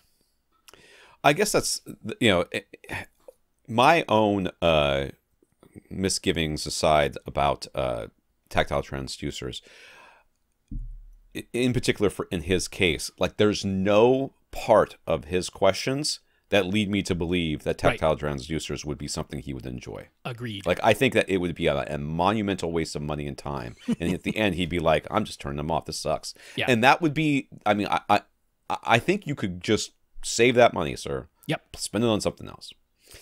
Daniel says, why isn't Rob using a VPN? Has it been considered? Almost all routers can be set up to connect through a VPN, so you don't have to set up the VPN service on each individual streaming device. Then you'd have access to far more content, Rob. How come you ain't doing it? Huh, Rob? It has been considered. In fact, I kind of plan to do it because I would like to test out mainly just some of the different streaming devices, because really see which ones support what on which services, and to do that I'd have to have the US services. So I am certainly aware of it. It has been considered. I might end up doing it. At the moment, I do not have the time to watch the things I want to watch anyway, so I don't need more content right now. And I'll go so far as to say the Canadian version of Disney Plus is superior, because they threw Star in there, which has like all the Hulu content for no separate service and no additional charge. So I'll stick with the Canadian version of Disney Plus. But yeah, I mean, that's all it is, Daniel. I might very well do it in the future. I mean, but as soon as you start using a VPN, then you have to start worrying about, like, if you're having issues, if it's the VPN, as far as I see, if quality goes down, quality issues and stuff. Mm-hmm. You're like, then we're like, they're okay, pretty well, good use a VPN. now, So they are, but pretty good is also, there's always going to be that. Well, I don't know, man. There's the other little wrinkle for me, which is I would have to go use one of those services that gives you a fake U.S. address and credit card thing, because, a lot of the services you have to have a U.S. credit card and U.S. billing address. So that's another little wrinkle that gets thrown in there for me. So until I actually have time to need and want more content, because you know what? The services in Canada, they're not that bad, they're not that bad. Don't worry about it. Greg says, sadly, several of the local movie theaters in Greg's area announced they are closing for good. Greg was hoping he might find some silver lining by salvaging some items they might be selling off. He's pretty well set in terms of electronics and speakers, but what about acoustic panels, bass traps, and drapes? He definitely needs some in his very reflective room, but he hasn't had the time to build his own panels yet. So what are our thoughts? Will it be worth it to get in touch with the theaters that are shutting down? Will it be fast and easy to acoustically treat his room this way? Or since his time is limited, would he be better off forgetting about this idea and just putting whatever time he can towards making his own panels. I don't think they have panels. Do they have panels? What do they have? I mean, the ones in my area do. The walls are lined with carpet-covered, rigid insulation. So they do have. Is that what that is? I mean, I've felt the walls in some. I haven't done it in years. A lot are just carpet. It's just carpet over the concrete. Just carpet over the walls in a very, very big room. So yeah, the base has time to. Space to do the things it's going to do. They may have like absorptive wall up front or something like that. But sometimes I always just felt like it was carpet on the walls, and sometimes you would see some panels around. And then acoustic tile ceilings too. Yes, definitely acoustic tile ceilings. Yeah. So I didn't really think that they had any. I mean, it would be worth the phone call.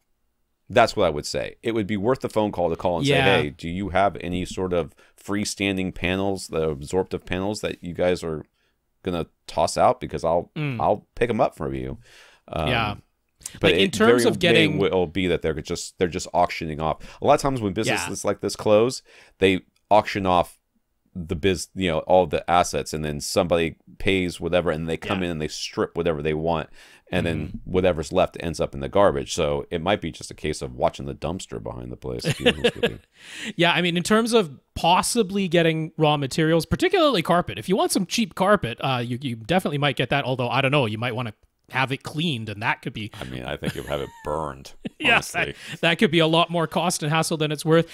In the case of like I say, in the theaters in my area, the reason I know that they are panels is because you walk in, you've got the wall, which is just painted concrete, and then there's an area where you can see that it juts out, and there's carpet covered panels, and you can actually kind of push on them, and they kind of sink in a little bit if you do that. So I know that my theaters do have some of that, but it's not like a panel that you can take down and put in a house. It's like they put it up the whole theater wall, which is way too big. Like you would have to, even before you could even transport it to your house, you would have to do a whole bunch of cutting and that. So I could just see this big, massive piece of insulation like bungee to the top of a Ford Fiesta. So he's right down the road, and things like bouncing up and down. It's possible you might be able to obtain some raw materials at a very low price, especially if they were just going to throw it out. But in terms of ease, I don't think this is going to be like, you're going to take down a panel from a commercial movie theater and put it up in your house, and that was it. Like, no, you're going to have to do some cutting and construction, and probably some very thorough cleaning would be my guess.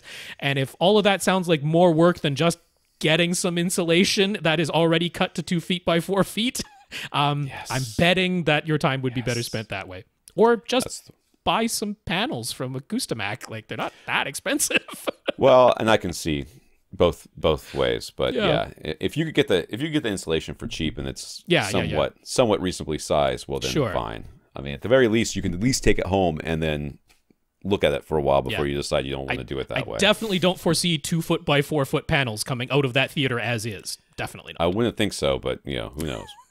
Dazz asks, what is BEQ, which is apparently base EQ for filtered content, all about?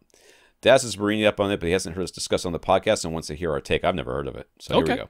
It first began back in 2014 on the database, as in BASS, not database, like a big whatever, website. It's now a huge thread on SVS forum, having really picked up steam since, what did I say?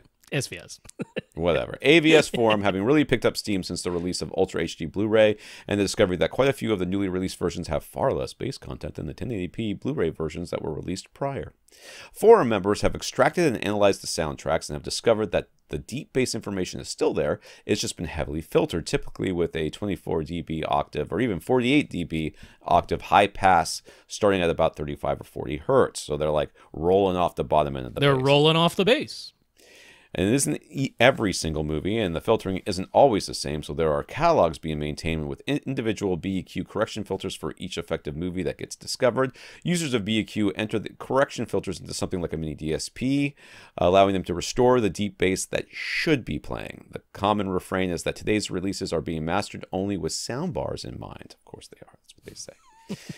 But who knows if that is actually true. But there's really no question that all this deep bass content really is being drastically filtered down on many, many discs. So Dazz would like us to talk about it. If somebody could automate this process for me, I would consider it. Okay, that's about the only way I would do it. I'm not going through all that. I am not. I mean, I wouldn't do it on a movie-by-movie basis. No. There's no way I would go that far. Look, power to anybody who does. When you're Right. that into it, all the power to anybody who does. I don't have any problem with it. I would not do it on an individual movie by movie basis. I'm not single and I got kids and I got no time for that nonsense. Right. Right. So this does feel like something that could be standardized, though. If movie theaters or if the releases really wanted to be to have less bass because the bass was in some way harming things like sound bars or very cheap speakers, the speakers that are on TVs and stuff, and them trying to recreate that low bass was causing distortion and maybe unwanted noise. So they started rolling everything off at the end. There could be 2 mixes on there, and there's no reason why they couldn't do that if they really wanted to. Why aren't they doing it? Because nobody's complaining about it. I mean, all you Snyderverse fans, why don't you get on this? Do something good with your lives. I also kind of wonder Stop complaining about stuff that doesn't matter and start complaining about things that do. Maybe there's just something going on literally in the mastering suites where they didn't set up their bass properly, which is definitely within the realm of possibility. It happens all the time. You'd be amazed what a lot of sound engineers who are professionals don't know about setting up bass in a small room. But regardless, like, here's the thing. Obviously, the way I wish this worked were that the discs were corrected, right? Like I as the user don't want to have to compensate. Right. Obviously, what I wish is that the discs just came properly mastered. That's the way ideally this would go. But I mean, it's interesting because I sort of agree with, I mean, certainly in concept, I agree with what the BEQ fans are doing here. And I mean, again, all power to them. The people are putting the time in to do this and maintaining this huge list that is just ever growing, because every release that comes out, they throw it into the analyzation software and they create a compensation filter that is specific to that one movie and that release of that one movie. And they have it all in this gigantic database that you can download. And I mean, all the power to them. Like, you know, the obvious one was War of the Worlds, right? The Tom Cruise, the Steven Spielberg one, where the Blu-ray of that with its DTS HD master audio, it's like one of those reference discs, right? This massive, you know, concussive bass that happens in that movie. So it was not subtle. When the Ultra HD Blu-ray version came out, people raced to those scenes to hear the new Atmos mix, and they're like, where is the bass? Like, it is gone, and it shouldn't be. And then, you know, people analyzed it and they're like, well, it's still there. It's just 32 decibels quieter than it was on the Blu-ray, you know? Slightly quieter, just a little indeed. bit. So I'm like, I support this in the sense of, I hate that the studios have done this. I hate that discs and streaming versions, this applies to those too, are coming out this way. If you are willing to, I mean, so there's the first post in the BEQ for filtered movies. There's a video that is nicely produced that introduces what it's all about.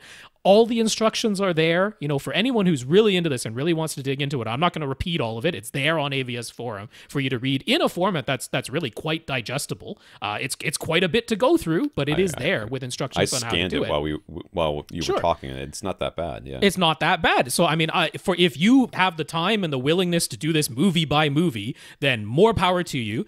What I would consider for myself, I probably won't do it. I'll probably just live with the fact that these movies could sound a lot better and feel a lot better, and they don't, because I'm just not really going to get into it personally. But what I might consider would be, you know, the mini DSP 2x4 HD. That's the $200 mini DSP, and that's the one that's recommended because it has more filters available and greater filter range, and you kind of need that to do these incredibly steep counteractive filters that are being used for it. That would be the model to get. It has 4 memory banks, right? Now, one of those memory banks is, we're not doing this. We're just putting that in bypass so that movies that are properly mastered, I'm not boosting 20 decibels by 48 or 20 hertz by 48 decibels and possibly destroying something. Not to worry, they do also describe how to put in a universal compressor so that you set the maximum limit so that your subwoofers never play beyond this point, no matter what you do. That is something else you can do in the mini DSP 2x4 HD, and that is a very good idea. So, because one of the concerns I have is, hey, I was watching a movie, I enacted one of these, you know, countermeasures, and then I forgot, and I went back and played. I went back and played something that didn't have it, and now I blew up my subwoofer. So you got to have be a bit careful, and definitely I would definitely put that compressor in there as a safety measure. But what I might do is create the 24 decibel per octave slope, the 48 decibel per octave slope. It would require me looking it up in the database. Okay, which movies use the steeper slope, which movies use the, shallower slope. To see which one is appropriate. But I might have those two just kind of in there so that I could flick to them. I wouldn't do it on the movie by movie basis myself, but more power to people who do. So it's an interesting thing for people who are into it. One of the things I like about a theater, even though I'm really the only person who ever watches anything in my theater, and even if someone else were to come over, I'm the one who's controlling it. But I just love the idea of having a theater that theoretically anybody could use. That's why I still have my Harmony remote, and I want anybody to be able to sit down, push one button, have it all fire up and all work. I love that idea.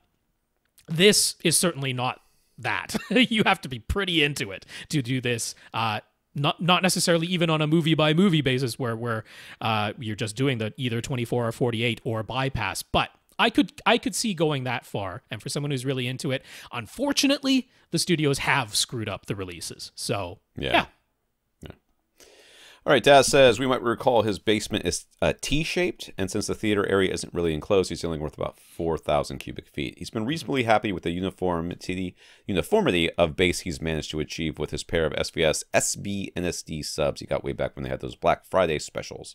But with the volume area he's trying to pressurize, SB12 NSDs aren't really quite up to the task. That's a sealed box 12-inch driver. It's the two generations before the current 2000 Pros. The current 2000 Pros, and that is fair enough. 4,000 cubic feet is large enough where in just sheer raw output, that model of subwoofer is not achieving full reference volume. So that is fair enough. So at the back of his room, he could physically fit just about anything, but the space is more limited. At the front of his room, he has built the cardboard models, and he's willing to spend upwards of $1,500 per sub. Any of SVS's sealed models will fit.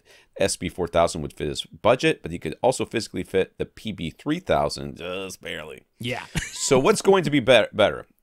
And it doesn't necessarily have to be SVS. Well, I mean, when you're looking at this big a space, I would always at least take a look at Power Sound Audio. To see what they have. The PB3000, if you can fit that in here, I mean, that seems like it would be the answer to that question. Yeah. If it fits the budget and it fits the space, then I would look at this, and then I would look at Power Sound Audio and see if there was anything there that you also because want to consider. Like the other one that's definitely in this price range and has that sort of output would be Monoprice's Monolith 15, but I'm pretty sure that's physically bigger than the PB3000. Right. And so the thing I like about Power Sound Audio is they like to make their subs vertical more often than yeah. So you're more likely to find something that's going to stand a little bit taller. I don't know which is the dimension that's because he's got a projection screen up at the front. I don't know. Yeah, going taller might not be might not work in his scenario. The fact that he's not looking at cylinders, it indicates to me that height is an issue here. So if footprint is like I said, I would if the PB3000 fits, that would be okay. I'm going to get this unless I can find something cheaper that will also fit. I mentioned this the last time we talked to Gary Yakubi, and I'm like, that 3000 series, it feels like the middle child that gets overlooked in the lineup, and it shouldn't, because the output capabilities of the PB3000 are crazy. It's almost a 4000 series subwoofer, just at a lower price. It's kind of crazy how much that PB3000 can do. So if that one fits and it fits the budget, it's going to be tough to match that with anything else. Going to an SB4000 is not the equivalent of a PB3000 in the deep bass. You'd have to go to like an SB16 Ultra, which blows your budget to do something that's sealed, and it still doesn't match right at 20 hertz what the PB3000 can do. It gets closer, but like that's where you would have to go to even start getting closer. So I'm pretty in favor of that PB3000. I'm like, it's kind of a remarkable, gets overlooked and shouldn't model. Right. And this, we're assuming that you can also put another one at the back of the room, right? So he's going to get two of those? Plan. Okay, that's the plan. That's the plan. So he hasn't fully completed his acoustic panels yet because he isn't entirely sure what would be best. His left wall has the door that leads outside that basically never gets used at the front. Then there are windows along that left wall as well, and there are some gaps between the windows where acoustic panels could go, but he'll also be fine with covering the windows with panels. It's a basement after all, and they aren't egress windows. On the right, he's got plenty of open wall space for panels, but then there's the big opening that creates the room's T-shape. The ceiling is all drop tile. He started replacing the old white ceiling tiles with the black acoustic ceiling tiles we recommended from Acoustical Solutions. Those look great, and they do seem to improve the acoustics, but they're also quite expensive. So doing his entire ceiling with those would just cost too much. Thanks to a Facebook group suggestion, he found CertainTeed's Theater Black ceiling tiles. Theater Black, CertainTeeds. I'm not even going to bother. CertainTeed is the brand. There's a link in the show notes.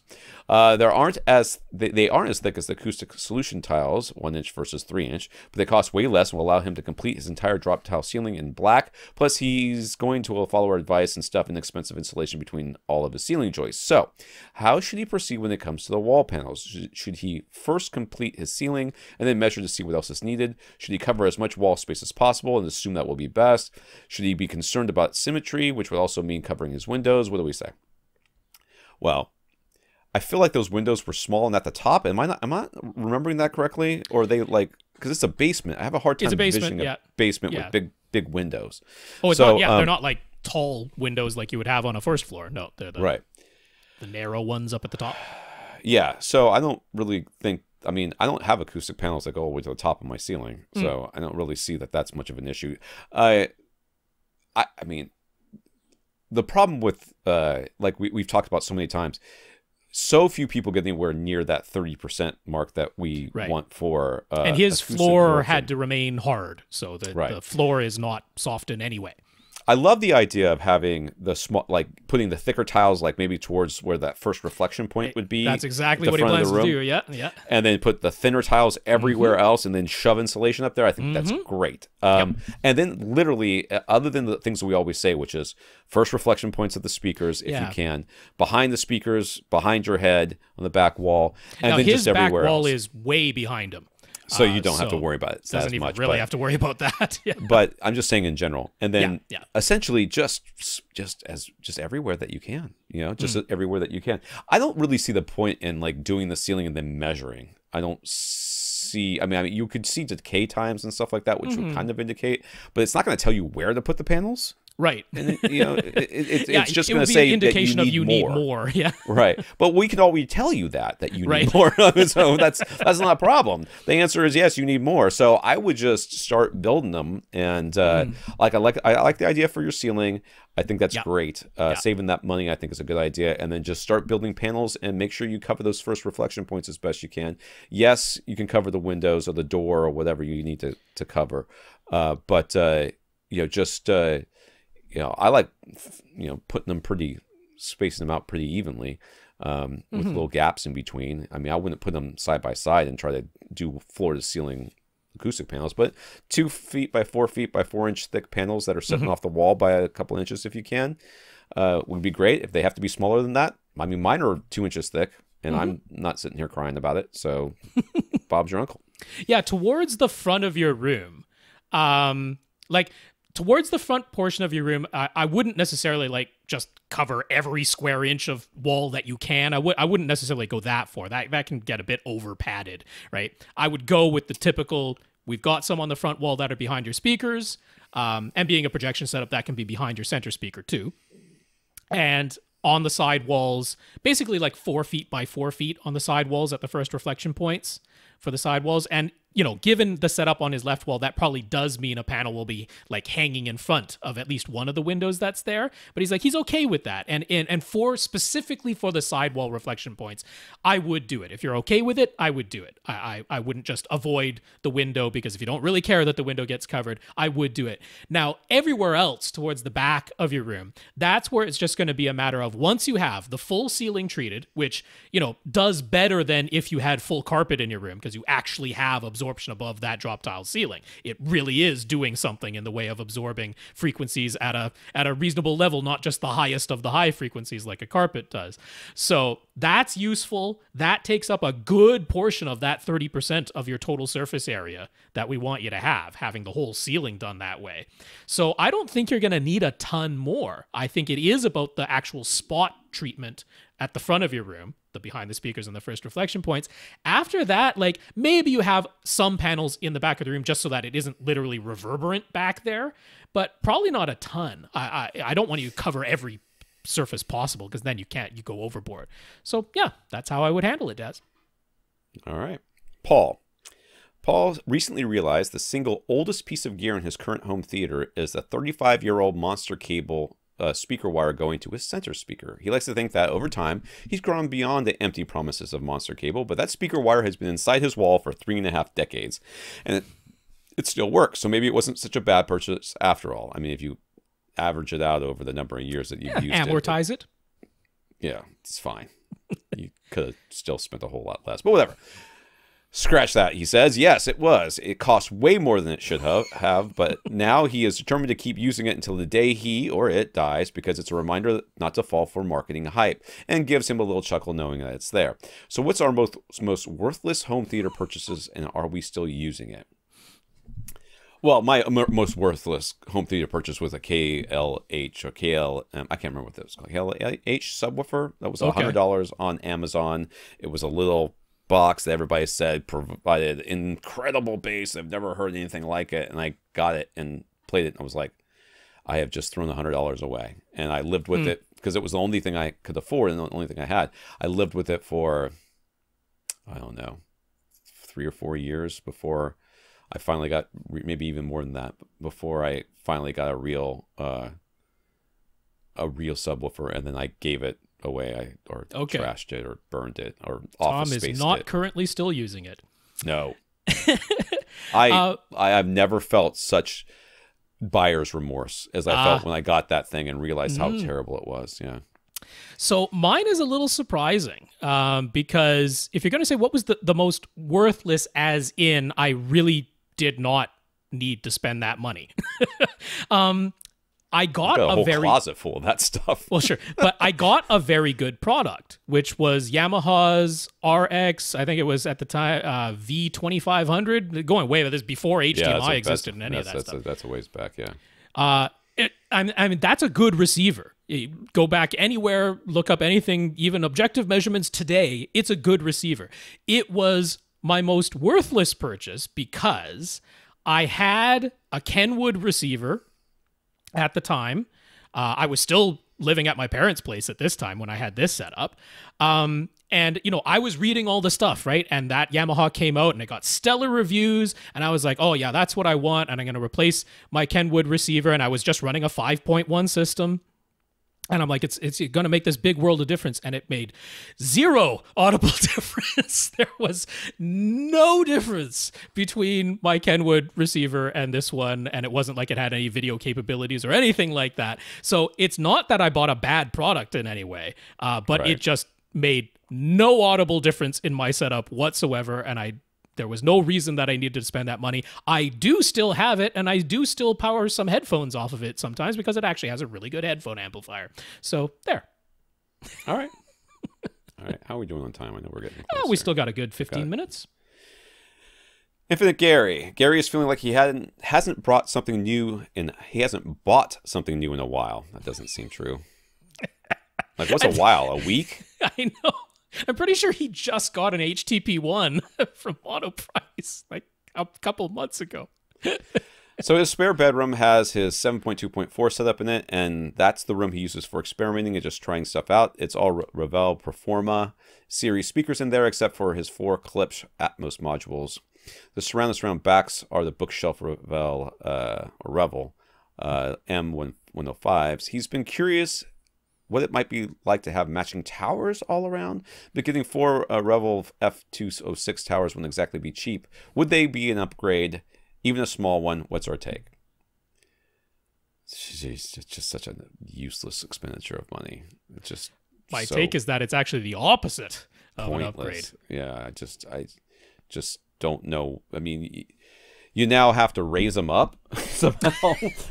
That's the fun part. You now get to raise them off the ground. You're never going to use any of the bass that's in there. You're going to have to cross them over kind of high, and it's just you're just buying bigger speakers for no audible difference.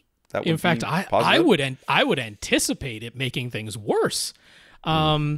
Because, I mean, so, okay, let's say you did use their bass output capabilities. He's in a small room. It is only going to make bass problems worse. It's not going to make anything better in terms of the bass. He absolutely does not need the greater output capabilities. He's like 4 feet away from these things. But also the F206s, they're either like a 3 or a 4 bass woofer design. I think you are literally going to have summing problems. Like you are not physically far enough away from those speakers to have all of those drivers sum together properly. Like you need to be 8 feet away from those speakers. Well, in that we see that. I mean, I think that I've seen that in my own home theater with tower speakers, where there's a bunch of drivers in them, and you're only sitting 6-8 feet away from them, and the tower speakers just never resolve correctly. Yeah, totally. Which is something you could say about the AT-3s, is that they did resolve very well. But having you only have 2 drivers very close. You only have 2 drivers in them, so it's not that hard. But having those multiple drivers, you need that distance between the. It's almost like when you have that discussion about, can I use like powered speakers for your home theater? You're like, yeah, which ones you're thinking of? The audio engine? No, you can't. Why can't you use audio engine speakers in a home theater? Because they're built to be listened to near field. Now that's, I mean, if you're really small and you're close enough, you theoretically could. But. Theoretically could, but in a proper theater, can you put them in there and get good results? Well, you can get results, but they won't necessarily be good. And I think that's going to be the same case here. These are speakers that are meant to be 6, 8, 10, 12 feet away from you, and you're going to be putting them 3 feet behind your head. I just don't see that this is going to be a good thing. Nope. And if he's itching to try something, I think maybe Gary should give one of the ultra short throw projectors, maybe even like Samsung's The Premier with its full Rec 2020 color, which basically nothing else can do. Maybe it's time to try that, Gary. That's where that money could go. There you go. John lives in the Philippines, and he's been enjoying our AVRant on YouTube. He's been a home theater enthusiast for over 10 years now, and he enjoys the fact that even after all this time, he's still learning new things, and we've helped in that area, so he thinks what we're doing is great.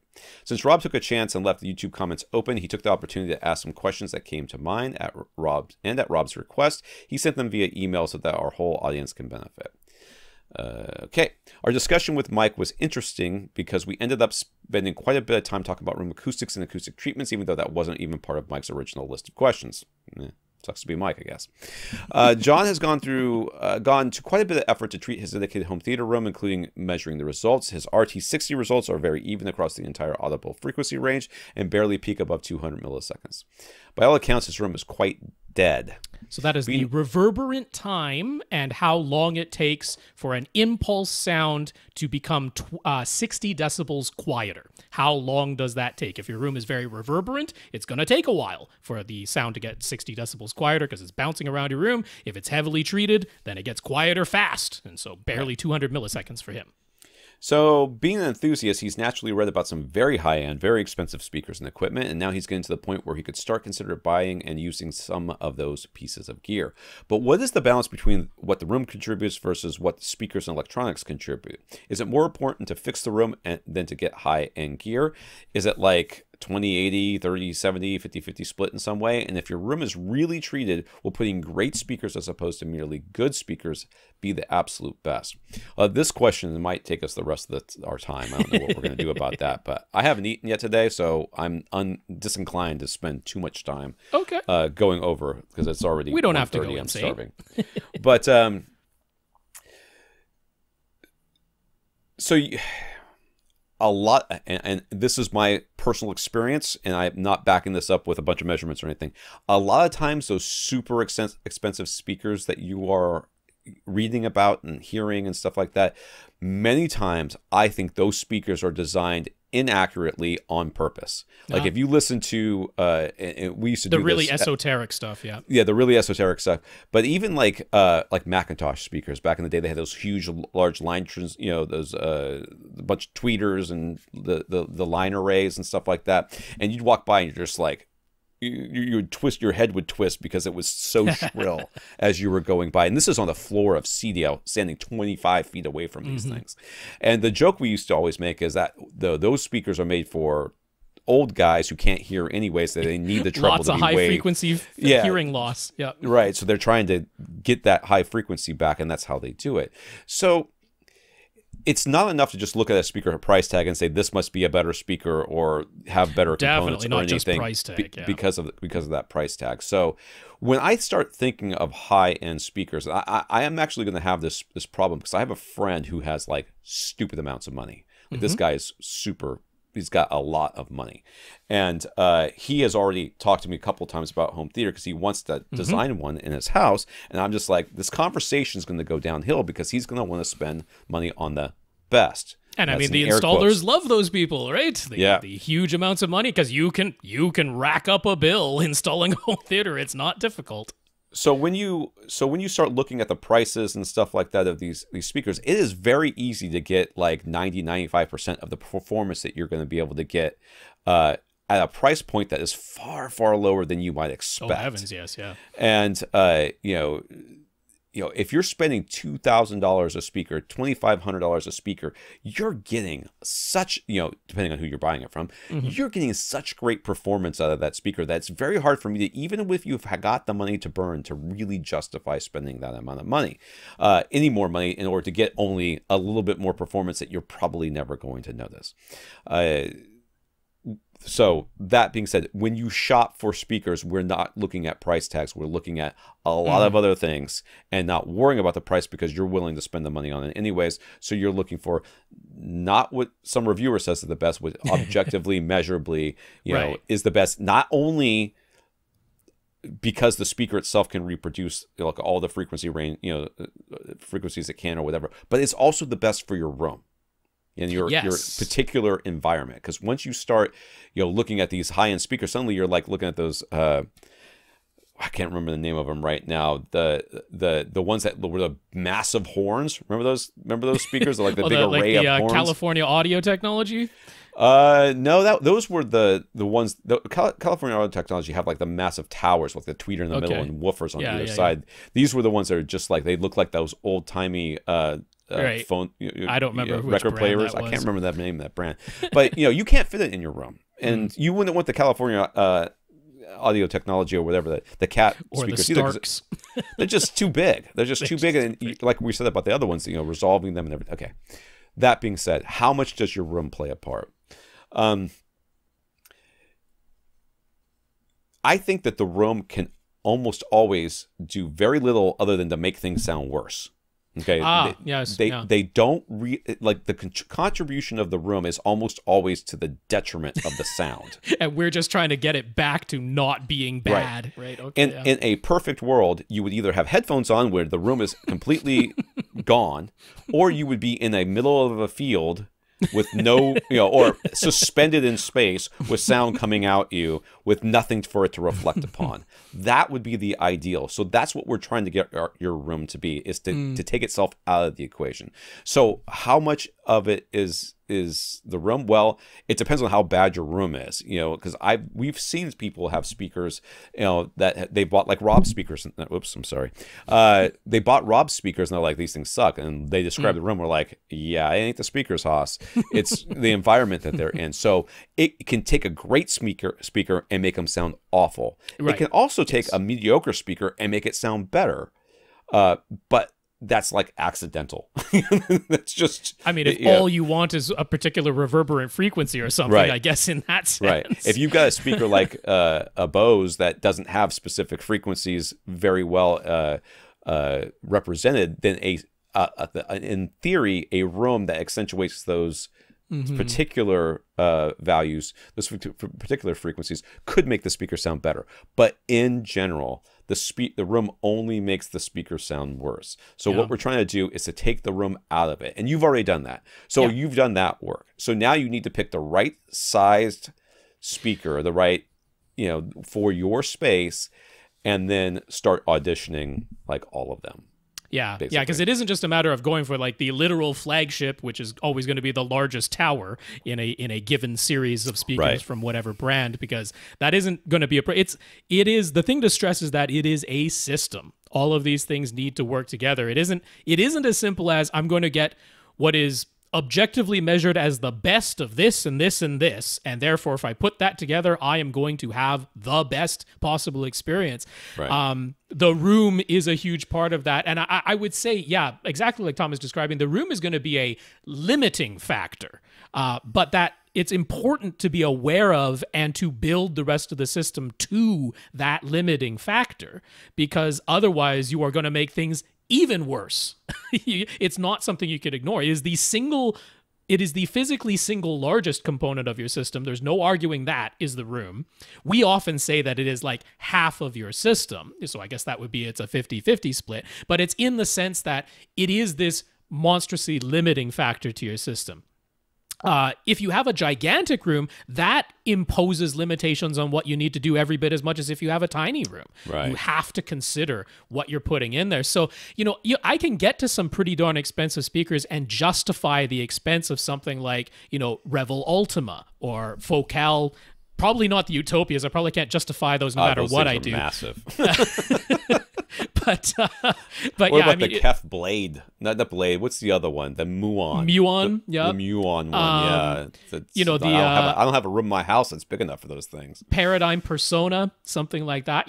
All of those are speakers that are up in the like $10,000 a piece type of price ranges, and I can sort of justify getting there in some instances, because there are some performance benefits objectively measurable and subjectively sometimes noticeable going up there. So I'm not against going to that sort of level. I think trying anything beyond that sort of level, I'm like, I don't know what you're getting anymore, other than possibly just looks, which fine, if that's what you want to spend your money on and it's purely about aesthetics. I don't have a problem with that, but I don't think there's performance to be gained beyond that sort of point, unless you've got the tremendously huge room and even those speakers can't cope with that and you have to do something about that. So yeah, I don't think it's as simple as, okay, these are great speakers, I'm putting them in a great room and that's going to be the best. I would certainly say you can take great speakers and put them in a bad room and that's way worse than merely good speakers in a good room. I would take merely good speakers in a good room every time over great speakers in a bad room. But once you're to the point where you can start spending the kind of money to get great, fantastic, measurably, objectively great speakers in every facet, once you're at that level, it's about matching it to the room. Right. And not just, okay, they're great. Yeah. So he says, what are our opinions on really high-end expensive amplifiers? He's using a Denon X3700H receiver, but a friend of his let him try his Macintosh amplifier. It's very nice. It's very expensive, but he honestly couldn't hear a difference. There might have been an improvement spec-wise, but the Macintosh amp is certainly better and more powerful than what's built in the Denon, but he did not notice it. So is there any circumstance where getting that high-end amp would really be worth the price? As mentioned, he's pretty sure his room acoustics aren't the weak link, so what do we think?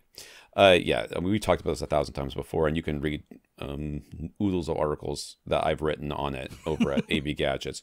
But the amps are needed when either the speaker demands it because of how inefficient it is, or because the distance between you and the speaker demands it.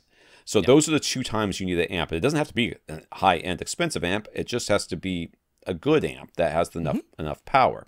So in a smaller room, which most people have, and in a reasonable sitting distance, which is 12 under feet? 12 feet, 12 feet or less, then will you need an amp? Almost certainly not. And that's almost certainly why you didn't hear a difference, because honestly, the amps in your Denon were not having a problem driving your speakers. Therefore, you didn't need the amp. Now, if you were to take and you're in the same room, same everything, and instead of the speakers you had, you put electrostatic speakers in there, you almost certainly need the amp, because those speakers dip down to 2 or 1 ohm from time to time, and that's just gonna absolutely kill your Denon amplifier section. It can't do it. It'll probably send it into oscillation and protection mode and everything else. Yeah, like but I like to say with that a reasonable speaker, you're not gonna have that problem. Yeah, I like to say that the job of an amplifier is simple, not necessarily easy. It is there. Ideally, an amplifier is a wire with gain. That's the ideal amplifier. It does nothing to the simple signal except amplify the amplitude of that signal. That's its job. But doing that is not necessarily easy depending on the load that is attached to it. Now, if you have speakers that are easy to drive, meaning they don't have wild impedance swings, all speakers have impedance swings across the range of frequencies. None of them are a static ohm, 8 ohms at all. None of them are that. They all swing, but some of them swing wildly, and some of them swing very benignly, very little. If there aren't any crazy things in the electrical phase or in the crossover that are just sapping power somewhere, if they're reasonably sensitive, then the vast majority of bulk consumer amplifiers are going to be within their tolerances, within what they can do, without becoming nonlinear or distorting in some way. And at that point, you're not going to notice audible differences. If that's the load they're attached to and they're all within their capabilities, the amplifiers are going to perform in a way that you can't hear the difference. Now, some people take that statement and go, well, you're saying all amplifiers sound the same. And it's like, no, that is not true. All amplifiers do not sound the same connected to all types of loads. Right. That is not what happens if you do have those wild impedance swings. Really low sensitivity. You're sitting very far away and you need a tremendous number of watts. You're going to hear the differences, but it's under those circumstances, at the extremes, where those things are going to become audible. It's not that literally all amplifiers perform the same. Certainly not the case. But like something like those Macintosh amplifiers getting more expensive, it's like you can get amplifiers that are actually objectively even better than the Macintosh at a lower price point. So I would find it difficult to justify those particular amplifiers pretty much under any scenario other than I want them as jewelry. Again, I'm fine with that. You've got the money. But yeah, that's all right. My computer's going to die, so I need to I need to read this question and then I'll go grab my cable here. So HD Fury has their Vertex 2 and Diva products that allow you to use certain Dolby Vision sources with a projector. He only recently learned that no home theater projectors do Dolby Vision or HDR10. He must have read it in my article, which is a bit HDR10 Plus, which is a bit of a surprise. Does this HD Fury method make a noticeable improvement over just sending HDR10 to your projector? I shall return. Yes, and so first of all, over at HD Fury, they have a whole article. I don't think it's like formatted and written the best because they just took a whole bunch of quotes that are like hyping it up and that's everything you read first, and the valuable information is way down at the bottom of that article. But in terms of explaining what's going on, that's there. And then over at AV Gadgets, I helped Tom write a section for how to use Dolby Vision with a projector that goes not into detail but just describes essentially what is happening to the signal. So this only works with Dolby Vision sources that have what's called player-led Dolby Vision. And the HD Fury device is connected to that to spoof the device so that that device thinks it's connected to a Dolby Vision capable display, but one that requires player-led Dolby Vision. And that would be like the earlier Sony televisions that say Dolby Vision on them, but they don't do the Dolby Vision processing in the television. They require the source to do the Dolby Vision processing. So the HD Fury sits in between your projector and the source and spoofs that information. So now your Apple TV 4K, say, thinks that it's attached to something like one of those older Sony TVs. So does it make a visual difference? Yeah, it is visibly different. You will see on titles that are HDR10 only when you're playing it through the projector, and it just has the one tone curve being applied. The easiest ones to see are something like a movie like Pan that was mastered at 4,000 nits and actually goes up there. There's shots of like the sun where it's just a white sky on the projector. That's all you're seeing. And if you play it through this method through the HD Fury device with the Dolby Vision, it's like, oh no, there's like a round bright sun in the middle, and then it gets gradually brighter, and there's actually clouds up there that you literally couldn't see before because it was all just washed out to white. It's like, there's no question that detail is in there. You see it in this Dolby Vision method. You don't if you don't use the Dolby Vision method on projectors that just have the one static tone curve. So it can be worth it if you're into those types of details. If you have a JVC projector or one of the LG models that has its own frame-by-frame dynamic tone mapping, then you don't need this. Let the projector do its own thing, but that's a small number of projectors that have that frame-by-frame dynamic tone mapping, right. And all the others, this can be a benefit. You're not gonna see huge gains on every title that you watch, but on certain ones, it's absolutely noticeable. All right.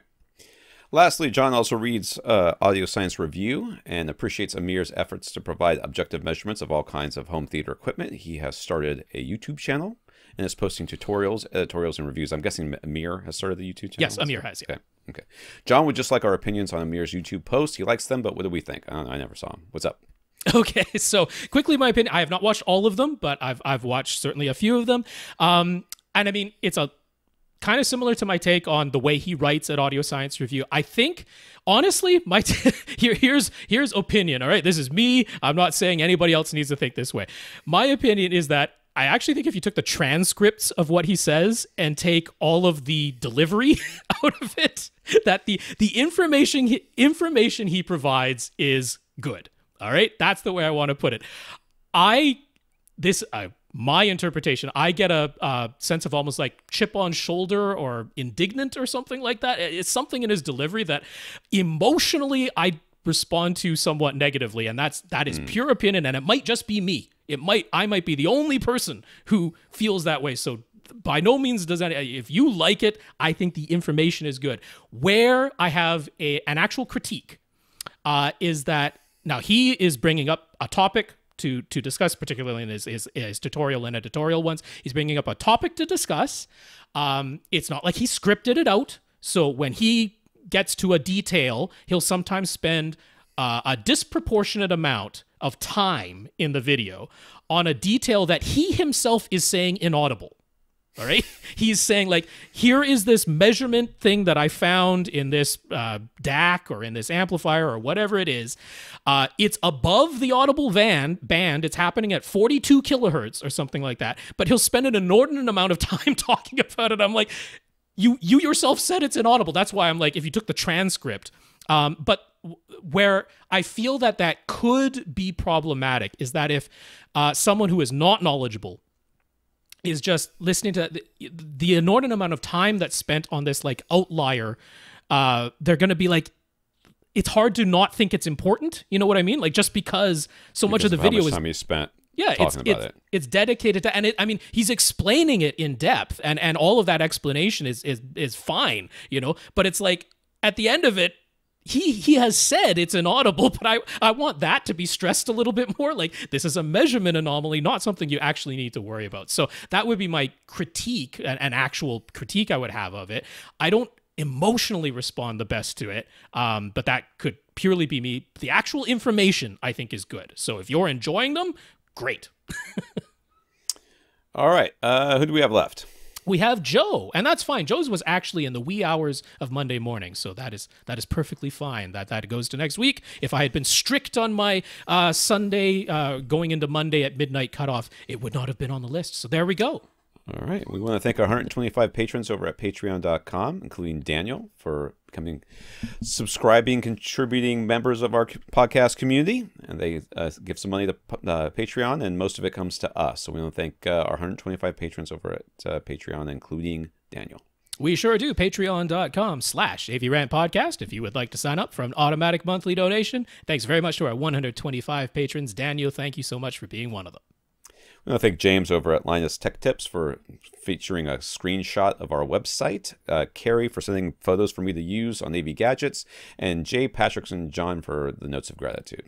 That's right, James. Thanks very much. Check out that video at Linus Tech Tips. We'll have a link to it in the show notes for this episode if you want to check out what he did with his Intel Extreme Tech upgrade over there on Linus Tech Tips. And then that's right. Carrie, thanks very much for giving Tom permission to use those photos. They're great photos. He's already used them, so that's wonderful. And Jay, Patrick, and John, thank you for those notes of gratitude and encouragement. They are appreciated. And thank you to everybody who continues to listen and send in your questions.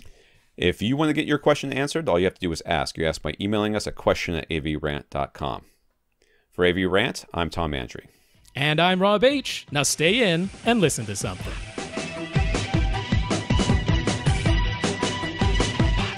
Want your question answered? Send it to question@avrant.com.